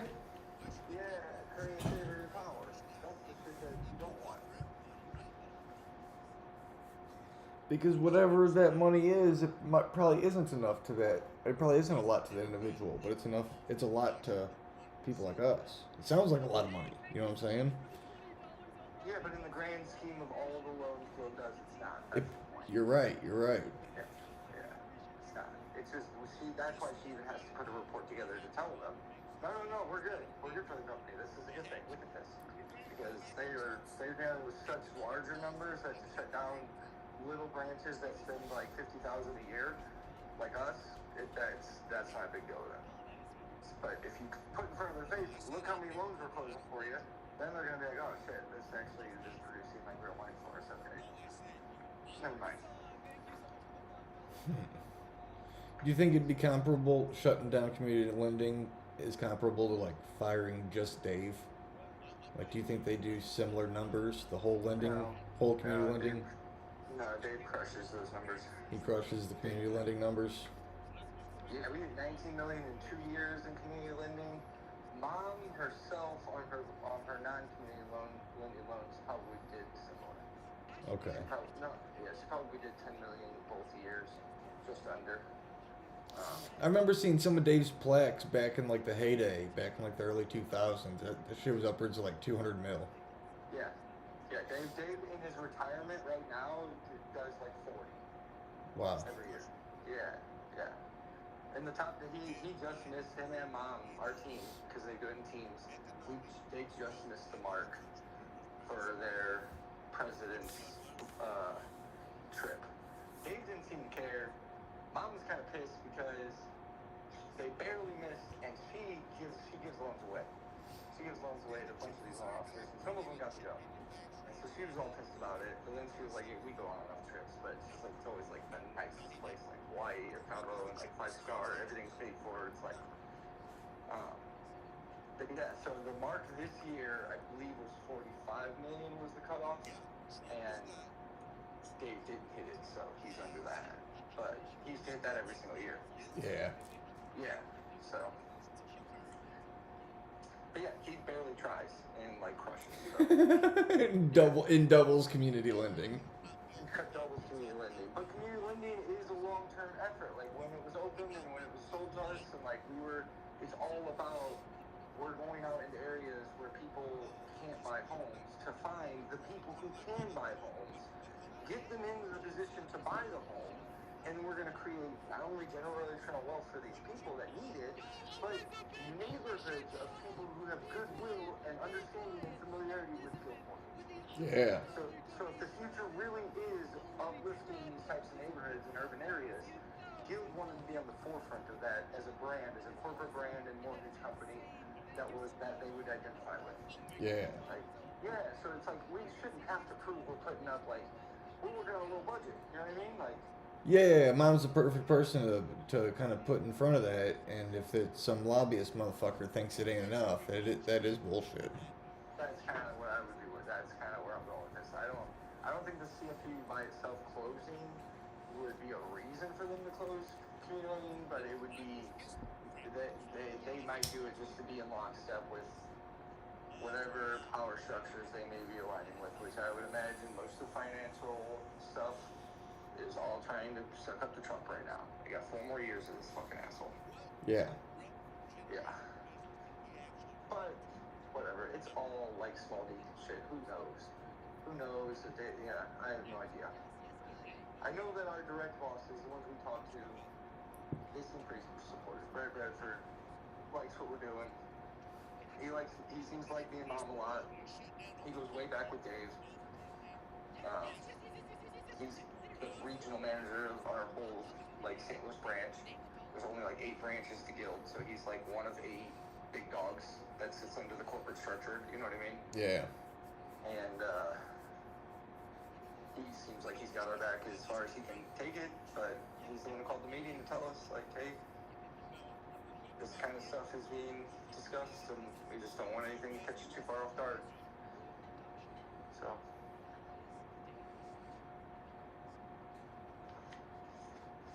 What are you doing? I'm streaming right now. You could YouTube Jason Sands live stream. I'm sitting here talking to you on the phone while you're live streaming. Yeah. That's hilarious. There ain't nobody watching me. If I said some like bad words and stuff, would you get pulled away or something? I don't think so. I think someone would have to report me. Or maybe not. Maybe, I don't know. Maybe there is some server watching. We won't test it. I am smoking, like, green on camera. I didn't mean. That's allowed, isn't it? I think so. I'm in a legal state.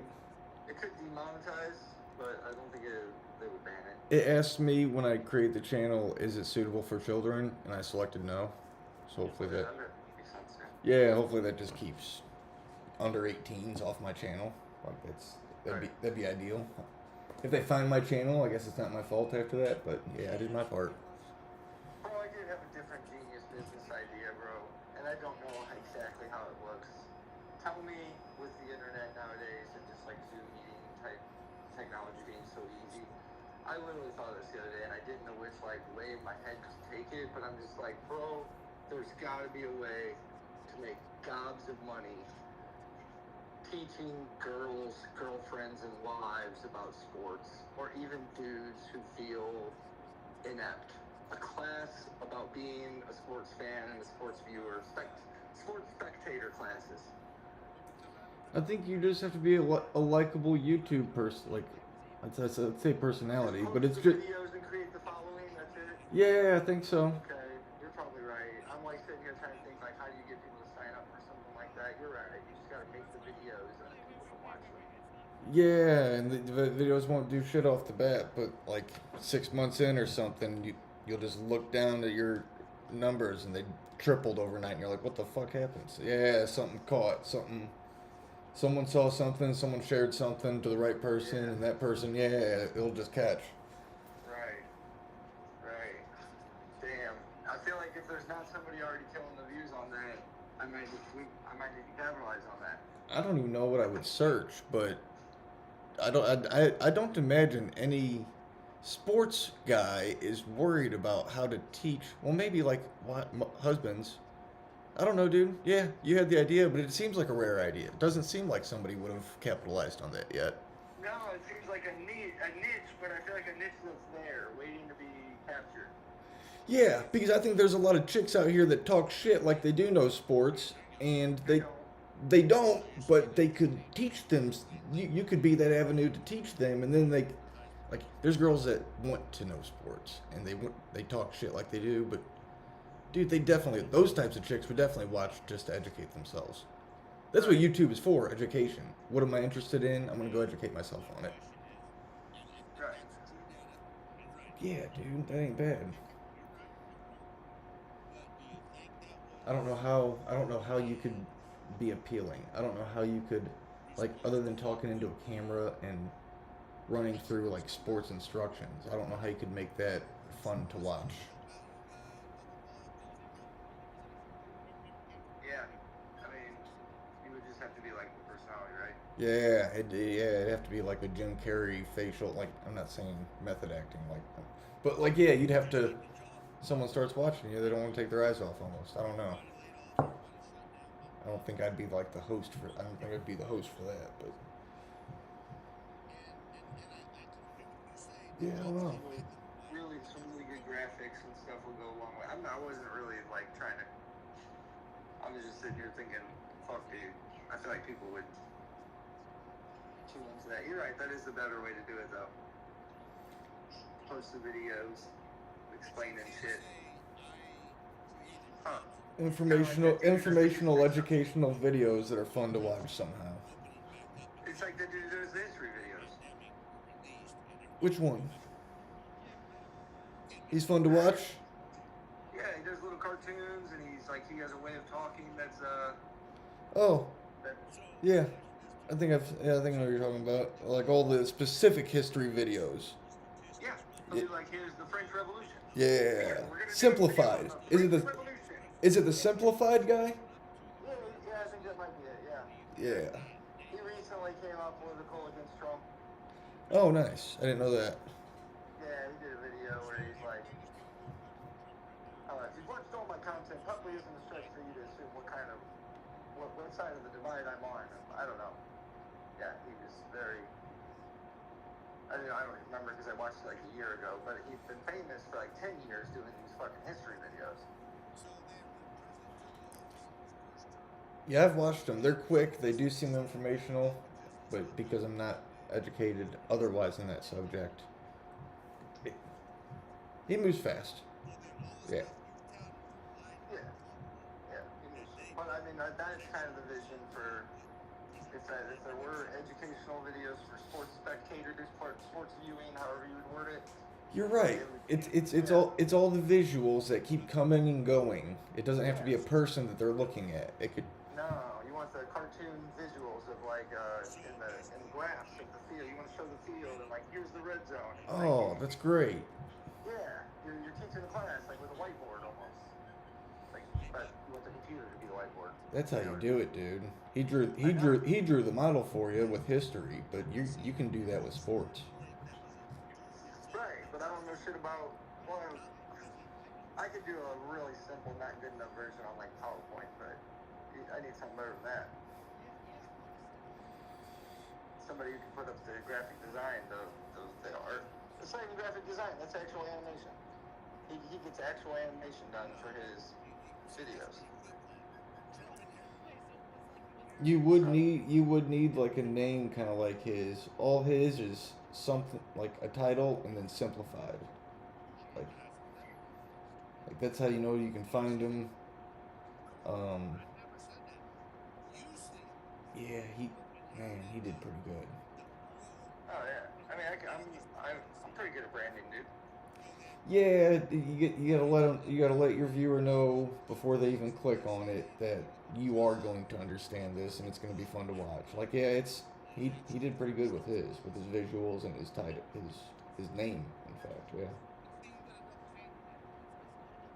I believe he seems like he has formal training and that level of either public speaking or broadcast speaking. I don't know which one, but he does seem, even from my first times I watched him, that he has like that natural charisma to deliver a lecture, right?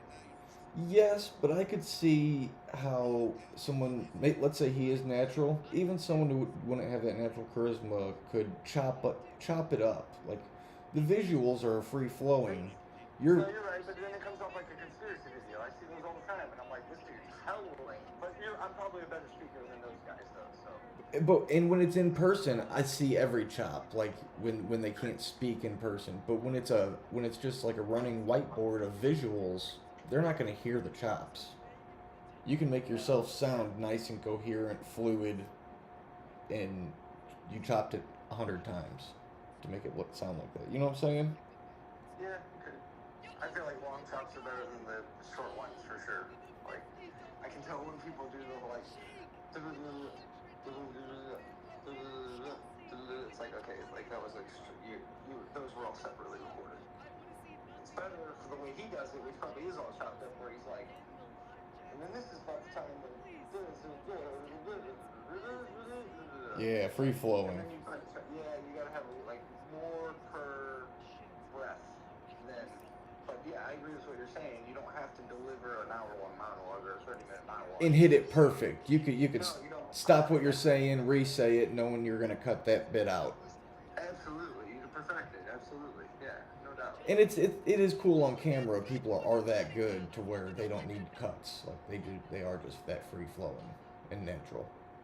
You saying this makes me like I hate the world right. So like Sam Harris, I watch him. I don't know if you ever listen to his podcast or the shit. Yeah. But he's like the only guy who says like all my podcasts are completely edited. I give final listen to my guests before I put it out there. He's like, but I don't understand everybody's affinity with like live unedited stuff. He's like, if we say something wrong and we are unable to correct it live, I don't want that out there. Even with the correction at the end, that piece of misinformation is going to get out there to some ears that aren't going to hear the correction. And he's like, everyone should be taking this rigorous process. Like when I have a meaningful discussion about important issues, yes, I want 100% be on the same page about what the final product looks like with the person I had a conversation with, but we should be able to edit it down to make it make more sense, right? like, yeah, and he gets flack for that. No, I think it makes sense. Makes perfect fucking sense. It's like only if you're like trying to like live in a world where like they're trying to trick us, like like, you know what I mean? Like, do you think like things should be like live, unedited? Like, the fuck? Like, if all the people involved in the conversation were on board with the final like edit, then that should be more than good enough. Yeah. Yeah. The Trump world we're in.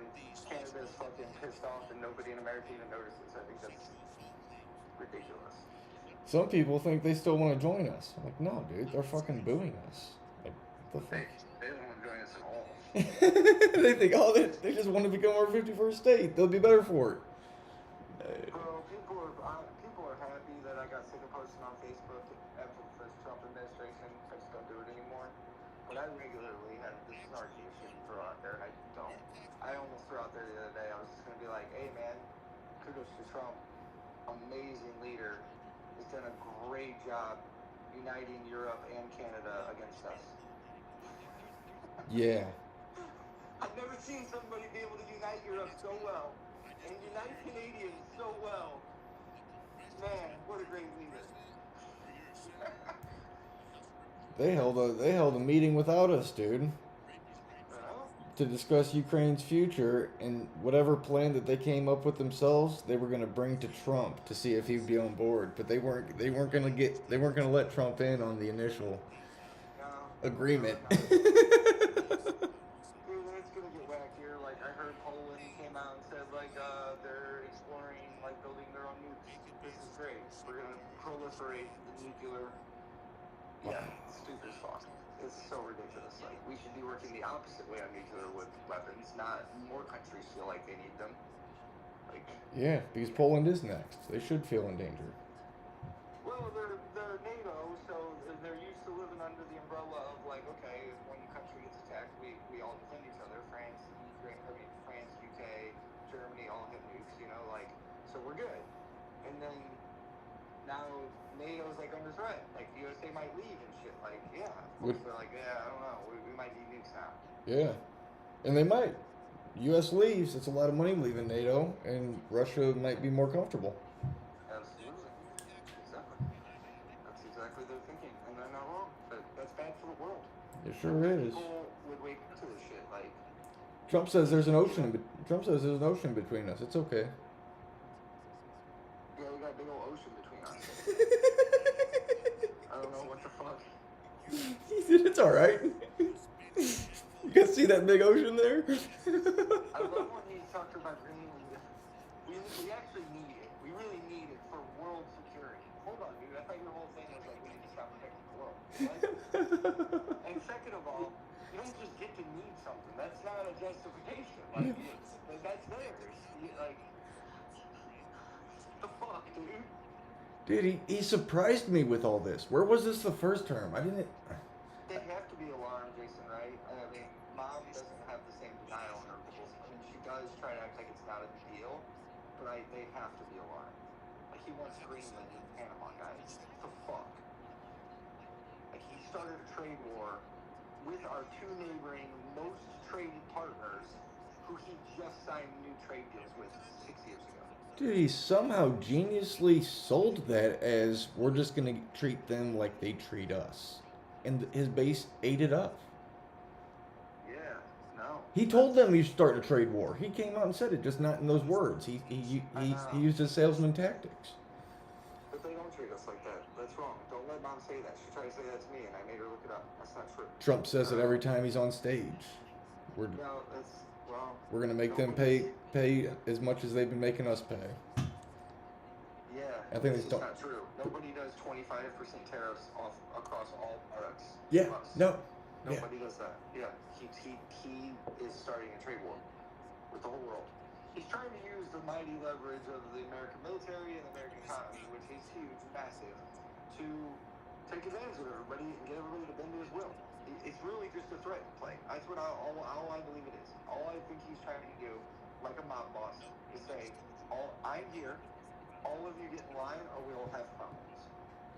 It has to be because people, you don't just tariff a whole country. You tariff a series of goods. Like, Yeah, he wants the chaos. He wants the chaos. yeah. He's looking at Canada and the next Canadian leader and saying, what are you going to do? We either have problems for 4 years or you get in line with what I want. Like, that's what I think the tariffs are. There's no economic plan. It's all purely bullying tactic. Take back over those pipelines. He wants them to become American pipelines. Like, I'm sure he's got all kinds of other incentives, but yeah, bully. Yeah, he's just trying to bully his way into more. Fuck, I guess more power. I don't know. More. I don't know. No, he wants them to do what he wants. He wants them to fall apart. I think that you call that power. Yeah, that's power. Yeah. He wants them to praise him, right? That's probably the main thing he wants. He wants the leader of Canada. Every time he comes out to talk about Donald Trump, to talk about how he's amazing, one of the best presidents America's ever had. That's what he wants. This is what he wants. It sounds ridiculous, but that literally is it. And by that, I mean that also comes with when Donald Trump does things that they go, oh yeah, that was great. Yeah. We're behind him on this. Yeah. Yeah. It's all mob boss tactics. He was like a mob boss. That's how I think he's trained in mob. I gotta watch this movie, The Apprentice. I sent AJ a clip of it. He never answered. Have you seen this movie or clips of it? No. Bro, the dude who played Donald Trump absolutely kills it. Oh, I did see it. That dude was hella funny. Like, he wasn't trying to be funny. He was spot on. But yeah. Did you watch the movie or just a clip?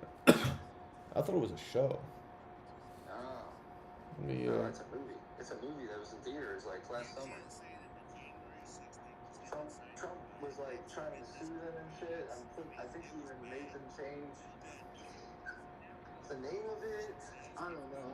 It didn't get as much play as it should have. I think it was released like really close to the time. It was Jeff Daniels? No. Oh, what am I thinking of? You're thinking of a show where Brendan Gleeson played him. Yeah. Jeff Daniels plays James Coleman. Yeah, that's what I was thinking of. That is a pretty good show, all about the Russiagate shit, whatever. I hate that I call it. See how good he is at marketing? Jesus fucking Christ, dude. But you know what I'm saying. That is a good one. This is a movie about his rise. It's him in like the 80s and 90s. And his dad's personal lawyer becomes his, I guess he's the apprentice. Like his dad makes his personal lawyer, who's this real tough guy named Roy Cohn. Basically is following Donald around, teaching him how to be a businessman that's more like a novelist. Damn.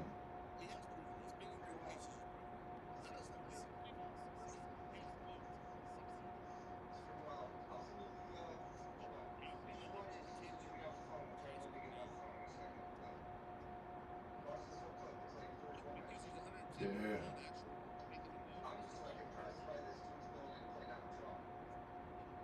He's in the clip.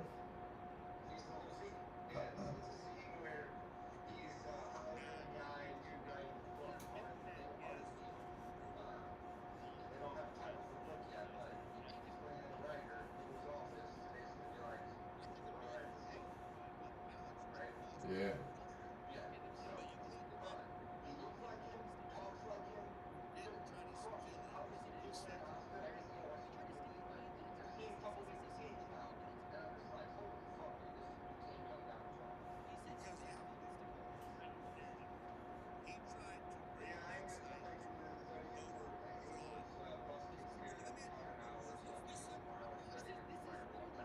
For sure. Alright, cool. Peace.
over the Supreme Court. Alternate slates of electors have been a method used by previous presidents, most notably Ulysses S. Grant, to ensure the integrity of prior elections. So we believe the... Bro, is that enough evidence for you? His lawyer admitting it? I could hear what you were playing, but I haven't seen the clip. So I mean, I'm not a lawyer, so I don't know lawyer jargon. I'm not gonna lie to you. Either way. So, just for the sake of argument, So I kicked him. Chat. I'm so sorry. It had to be done. Quite frankly, there's nothing I could do. It was all about you. Thank you for the $10 over on PayPal. Okay, guys, listen. I've been live for 4 hours and 30 minutes, and I really have to go pee. So honestly, at this point, I'm just gonna go to the end. But before we end, for the 7.5 thousand people watching, I love you all. We had a pretty good day of debates, you know. I didn't get too upset. I didn't get too rowdy at any point. I think the worst thing I did was call somebody an idiot and flip somebody off. So we're improving. Every single day we're getting better. But hey, on your way out, make sure to hit that like button on YouTube, hit that subscription button on YouTube, hit that follow button on TikTok. You know what I mean? Now, I love y'all so very much, and I'm gonna go ahead and take off. Have a good rest of your Sunday. And then for everybody watching on YouTube, I love you all. I always end the YouTube live last, as per usual. Peace and love, y'all. Take care.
You're okay, red boys.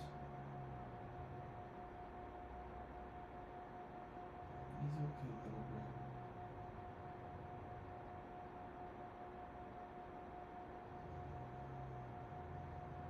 He's okay, little red.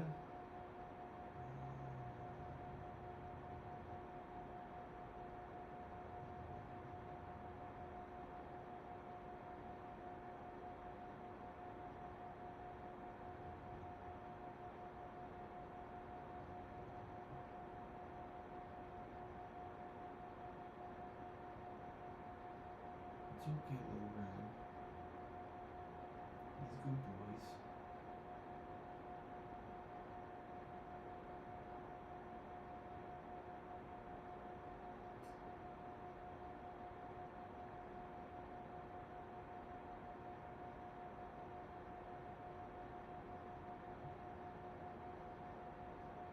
That's a nice floor. Yes.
Sounds like a negative thing.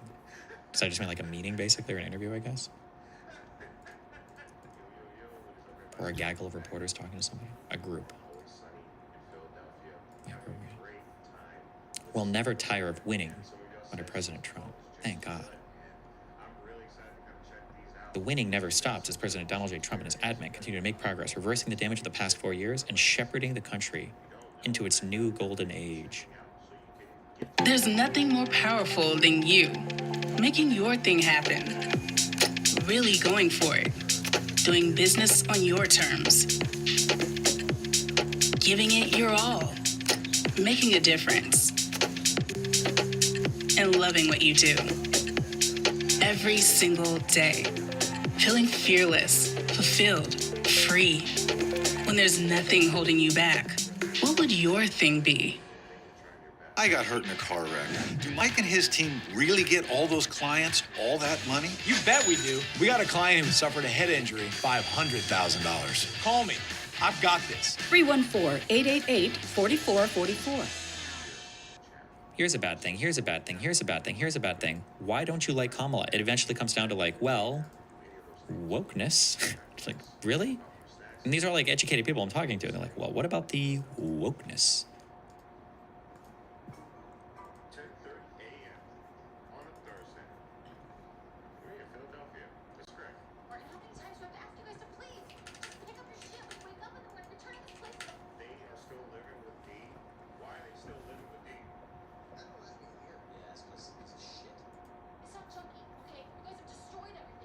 A new study found President Trump's deregulation efforts since taking office have saved Americans $180 billion.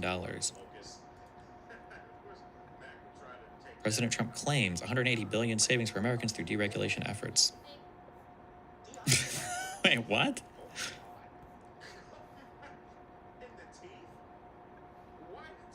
So far, Trump saved a family of four $2,100 by stopping these proposed regulations, according to a report exclusively given to the National News Desk from the White House. Based. The WhiteHouse.gov links to a news site saying there was a study saying that President Trump saved Americans $180 billion, and then when you click through to the website, the study is just the White House saying it happened. A report exclusively given to the National News Desk from the White House. What even is the National News Desk? What the fuck is this? Why are they getting anything exclusively from the White House? What? Oh, Jesus. Can we get a different webpage top here? Jeez. Knight G8 to F6.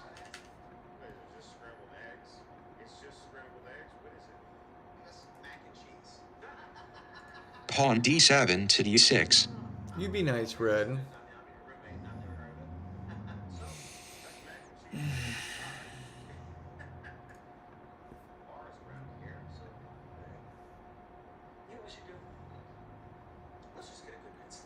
Public service loan forgiveness. Knight B8 to C6.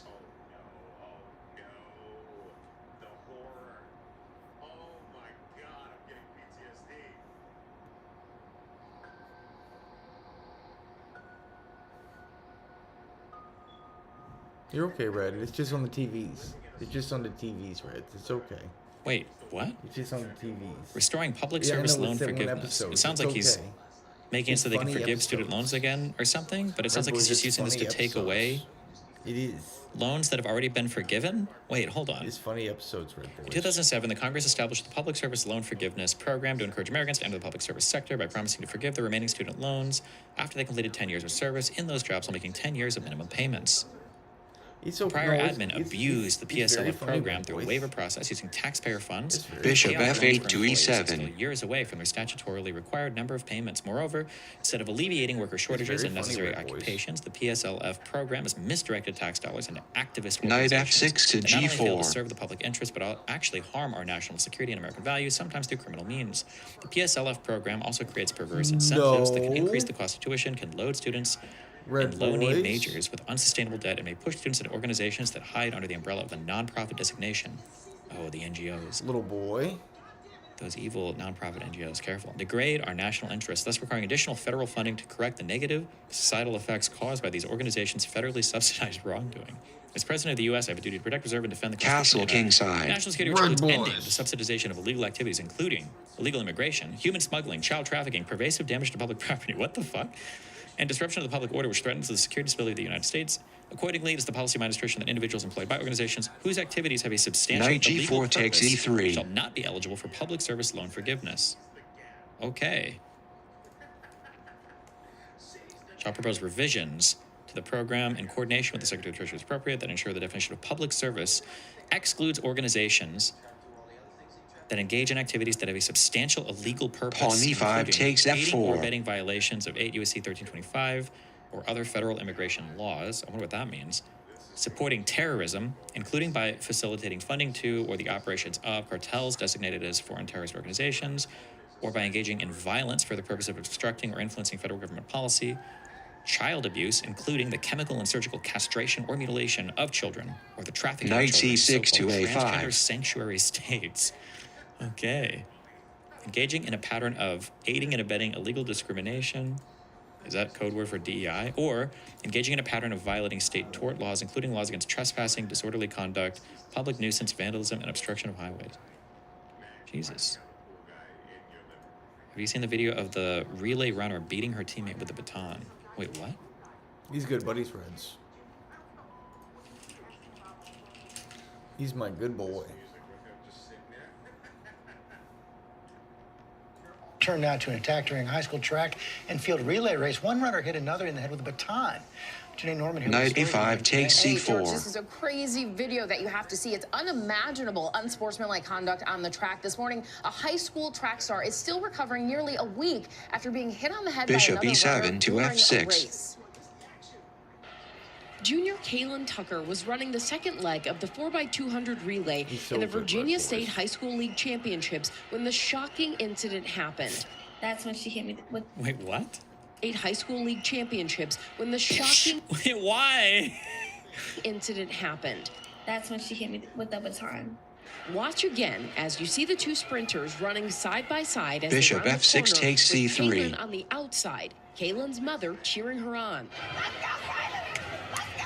Just as Kaylin is passing the other runner, the athlete swings her baton, striking Kaylin. I just felt a bang on my head and then I fell off the track. Bishop C8 to Kaylin E6. dropping her baton and reaching for her head. The whole Coliseum pretty much gasped. I just jumped up out of the bleachers immediately and ran to her on the main floor. The 16-year-old was later diagnosed with a concussion. The family says neither the athlete who struck Kaylin nor the other team's coaches checked on Kaylin or reached out afterwards. To see that they Oh, kept you're running okay, and she Red. not stopped and check on my daughter. That was the part I was like, it couldn't have been an accident. The other runner who attends Red IC boys. Norcom High School has not been named. Kaylin's parents say Norcom's athletic director and the girl's father apologized in a phone call, but they're still waiting for the opposing athlete and her coaches to reach out. We definitely want the coaches and a personal apology from the actual athlete as well, because it's only, it's only right. The Virginia High School League saying in a statement, "We thoroughly review every He's a instance good like boy. this," adding, "The VHSL membership has always made it a priority to provide student athletes with a safe environment for competition." Meanwhile, Kaylin's parents This is 100% a thing Pisco would do. What does that comment mean? What? say that they're still waiting to see what disciplinary actions will be taken against the other athlete before deciding their next steps. Queen In the meantime, D8 guys, to because Kaylin's E8. been recovering for a week, they're hoping that she can finally return to school today. Oh, Because she's been out working. Yeah, exactly. For glad she's okay. Yes, absolutely. All right.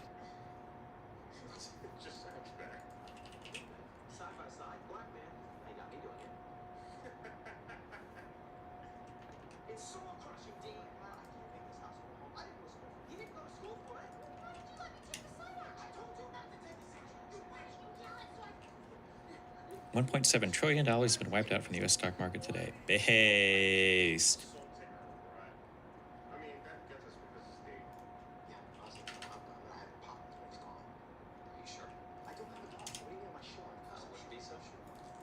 Hi, George Weber.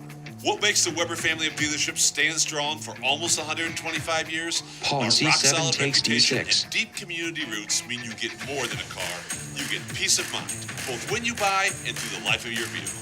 We've adapted, evolved, and stayed ahead for over a century. Ask yourself, does a sticker on the back of your vehicle give you the trust and reliability you deserve? Experience the difference. Drive away happy at the Weber family of dealerships today. 2 American-made brands at 4 convenient locations. These mushrooms make you feel better. Like a lot better. These mushrooms help you focus while lowering stress, keeping you calm, but sharp. They reduce bloat and protect your gut so you can digest Pawn better. D6 takes Plus, E5. they boost your immunity so you can stay healthy and energized. Wait, and they taste good? Someone should make a coffee out of this stuff. Rise. Feel better.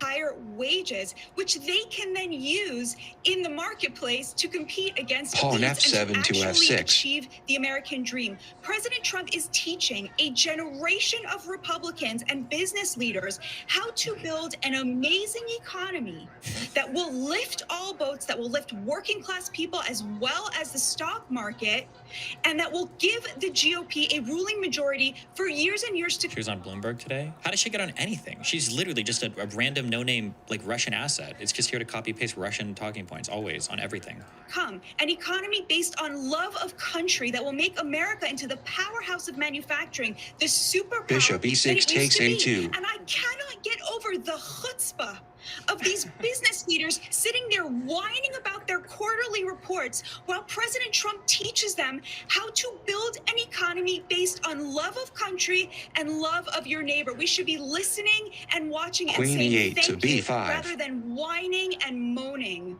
So, Steve. Did you debate this lady last year? Yes. I'm glad too, because I think at the end, I told her, I was like, I hate people like you. You're the worst type of person ever. I'm glad I said it. Everybody has feelings. So you're physically hurt, but you're not thinking of my mental, right? They're going off of one angle. A couple times hit her my baton, got stuck behind her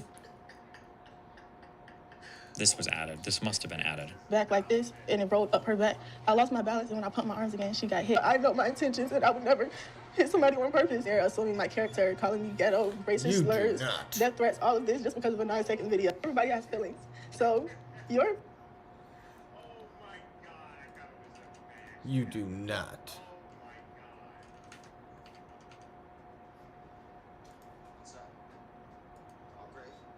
No.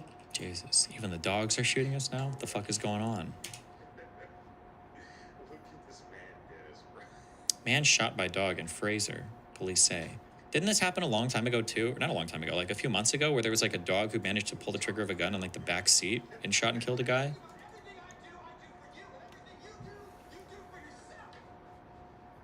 Red's a nice boy. Queen B5 to B1. He's Check. supposed to be very hungry and eat his food. Red's supposed to be very hungry and eats his foods. Rook A8 to D8. Check. 24, we want to get you to some breaking news just out of our newsroom here at Fox 13. A man is in the hospital after being shot in the leg overnight. Memphis police say he was shot by his dog. Seriously. I don't think that's right. This happened just before 4 a.m. at a home on Whitney Avenue. in Rook D8 takes While relaxing D1. and talking, the victim's dog jumped on the bed and got his paw stuck in the trigger guard and ended up hitting the trigger. The victim was then grazed in his top left thigh. Wow. Police say the man was lying in the bed with a girl with Bishop a gun A2 on the takes bed. C4. Police say his dog jumped up on the bed, got his paw stuck in the trigger, and ended up hitting the trigger, shooting the man in the thigh. Wow. He is expected to be okay. I thought surely that was a... This is literally a 30 Rock clip. Hey, Cece. We're having a barbecue tonight. You're welcome to come. Thanks. Maybe I will.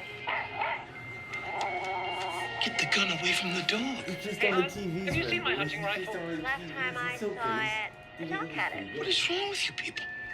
This is funny episode. You've been doing this the whole thing. I'm going to get into politics. You've been doing this the whole thing.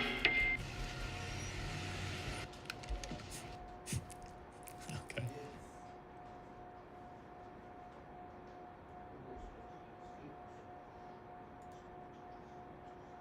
Oh God.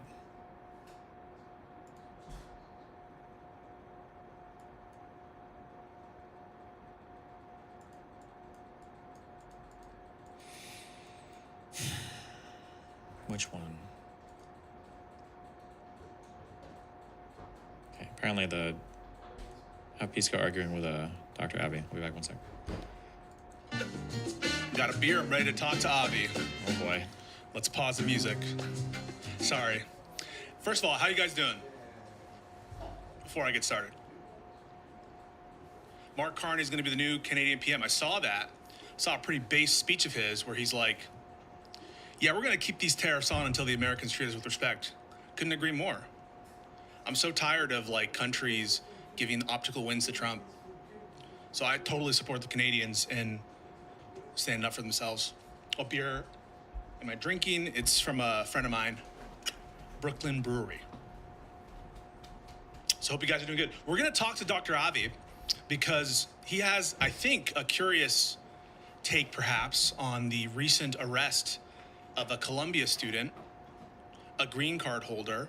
So just by way of background, for those of you who aren't aware, green card holders are what's known as lawful permanent residents. And contrary to what you might see on my feed, responding to idiots, they're not like temporary.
So this is being taken, this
and said goodbye. He just kind of turns and off he goes back to his craft.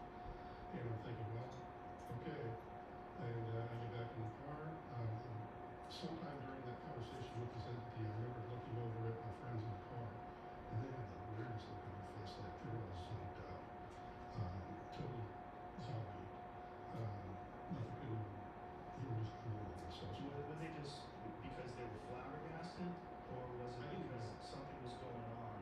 Well, I figured out that maybe it was done by this entity because none of them seem to even remember the incident. Only a few people seems to remember that we stopped, that we had talked to somebody on the roadway. It was mainly people that were in the back of the convoy. So they didn't see it up close, like you. Right. We did. The So people how that far away would they be? they'd probably be a good 2 car lengths behind us. That's still enough to detect whether or not someone looked blue, though, right? Correct. And that's probably what they saw. You know, they were kind of wide and big. I was very less further back then. And you're standing in front of this thing. So they had a difficult time because this guy stood about a good half foot shorter than me. And so they probably could see his arms from time to time, maybe clips in his face or something.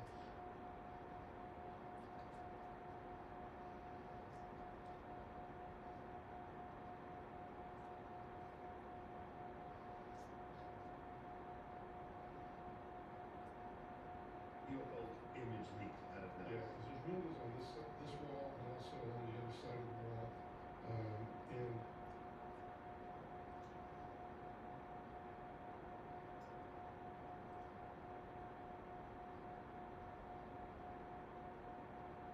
And you do confirm his identity in this movie, but at one point wasn't there some controversy over Jason Sands? And just to get it on the record, how did you confirm who he was?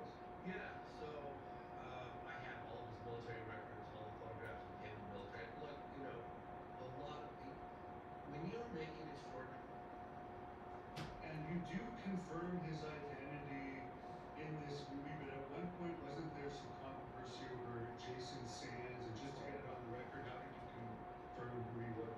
Yeah, so I have all of his military records, all the photographs of him in the military. Look, you know, a lot of people, when you're making extraordinary claims and you don't really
pictures that you put up is very interesting of the extraterrestrial. You know, the illustrated, yeah, the picture is, yeah, yeah. The only thing that I found weird about Jason Sands is that in your movie he's very credible, but as you said, I saw him in another one of these interviews and he was talking about Charles Hall as if Charles Hall is very credible. And I don't know, there seems to be some red flags about Charles Hall. I just wondered your opinion. Yeah, you know, again, anytime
Red Boy's so good.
You're really so nice. Such good boys. I'm gonna take some baths. Red Bull eats. Red Bull eats. Here, we'll put the drinks away too. We'll put drinks away too, Red Boys.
Yes, I mean, is there a reason I wasn't invited to the party? Is there some sense that I'm not part of the game? Sure. Of course not. It was just anonymous meeting. We were in Charlotte with each other. It wasn't like their gelatin shots. No, no, it was stupid and loud. Honestly, you're better off supposedly. Even if I know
shutting the room I'm off, right? Some of his stuff is still in there, but as I mentioned, it will soon be gone once his company kicks its pants.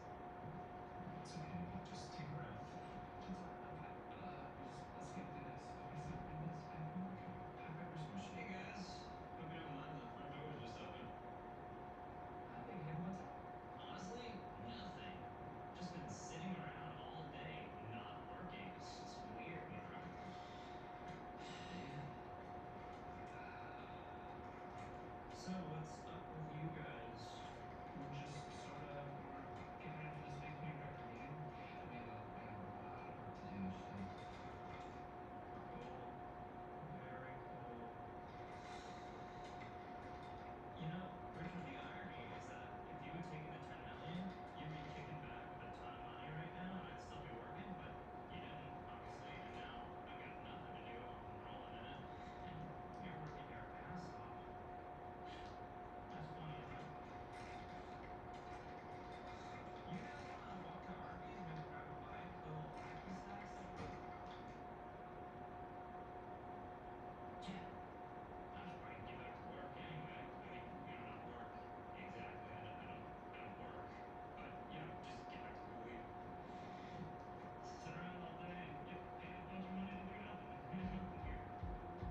Today's user wants access to all of their files from all of their devices instantly. That's why cloud-based is the holy grail, and Dropbox is winning. But when it comes to audio and video files, they might as well be called Dripbox. Using our platform, Pinefiber users will be able to compress all of their files to the point where they truly can access them instantly. We control the pipe, they just use it.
business, or we're not going to. Richard? Richard? Thanks for having us. Mr. House was very excited to meet with you. I thought he was in Jackson Hole this week. Yes, he is. We're going to call him up on the telephone. I think it's so basic. It's photographic 3D optical technology that we've acquired. It's going to feel as if Gavin is right here in the room with you. Oh, it's him. It's him.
what do you guys think, man?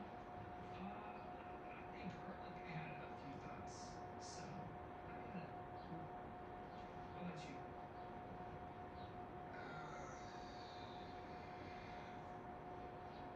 Here's the headline. There's a lot right with it. A lot of good stuff in there. But do you think the piece is working? I mean, maybe it's a bit too graphic for the space? But wait, look at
Something just as artistic, maybe a little less challenging. Hey, don't look under there.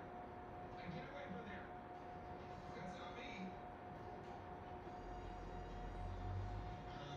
Just to be honest with you, like, I really, really, really need this. So, I'm trying to be vulnerable in front of you. I don't know. Is this a safe place? Vulnerable, son. This ain't a safe place. Ain't no got stabbed, just got screwed while we were standing. What? Jesus Christ. What?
Jesus, where are you gonna get Amy Winehouse from?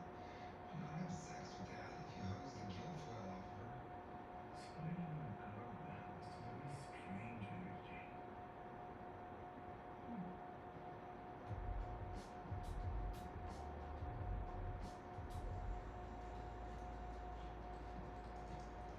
Hello?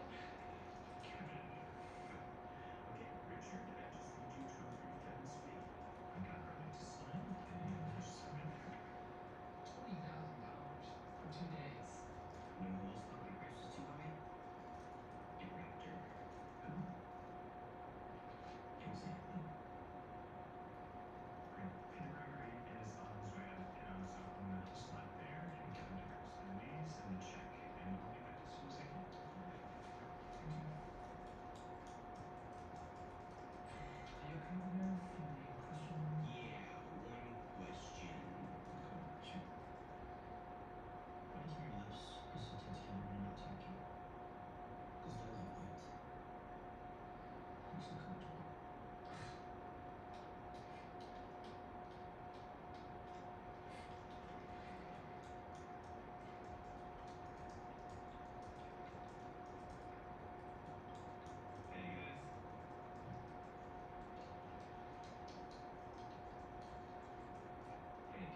perception test is done. Yes. It's clear. We all test now. The system's still looking. Thank God. Now we move on to the next module and I forget you ever existed. And can you do me one favor? Don't tell anyone you hired this man. I won't tell anyone I hired you if you won't tell anyone who worked here. Oh, the B of A deal. Got it. Don't tell anyone I heard you. Oh, by the way, you owe me $20,000. Dick. You have to talk to Jared about that. Oh, it's Jared.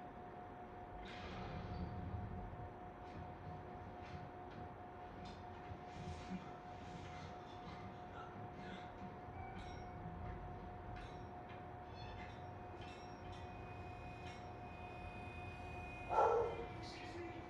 Can you help me? Obstacle averted. Resuming operations. Please be careful.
A member of our team has reviewed your appeal, and after taking a look into the details of your case, we have determined that your account will remain suspended due to your violation of our community guidelines.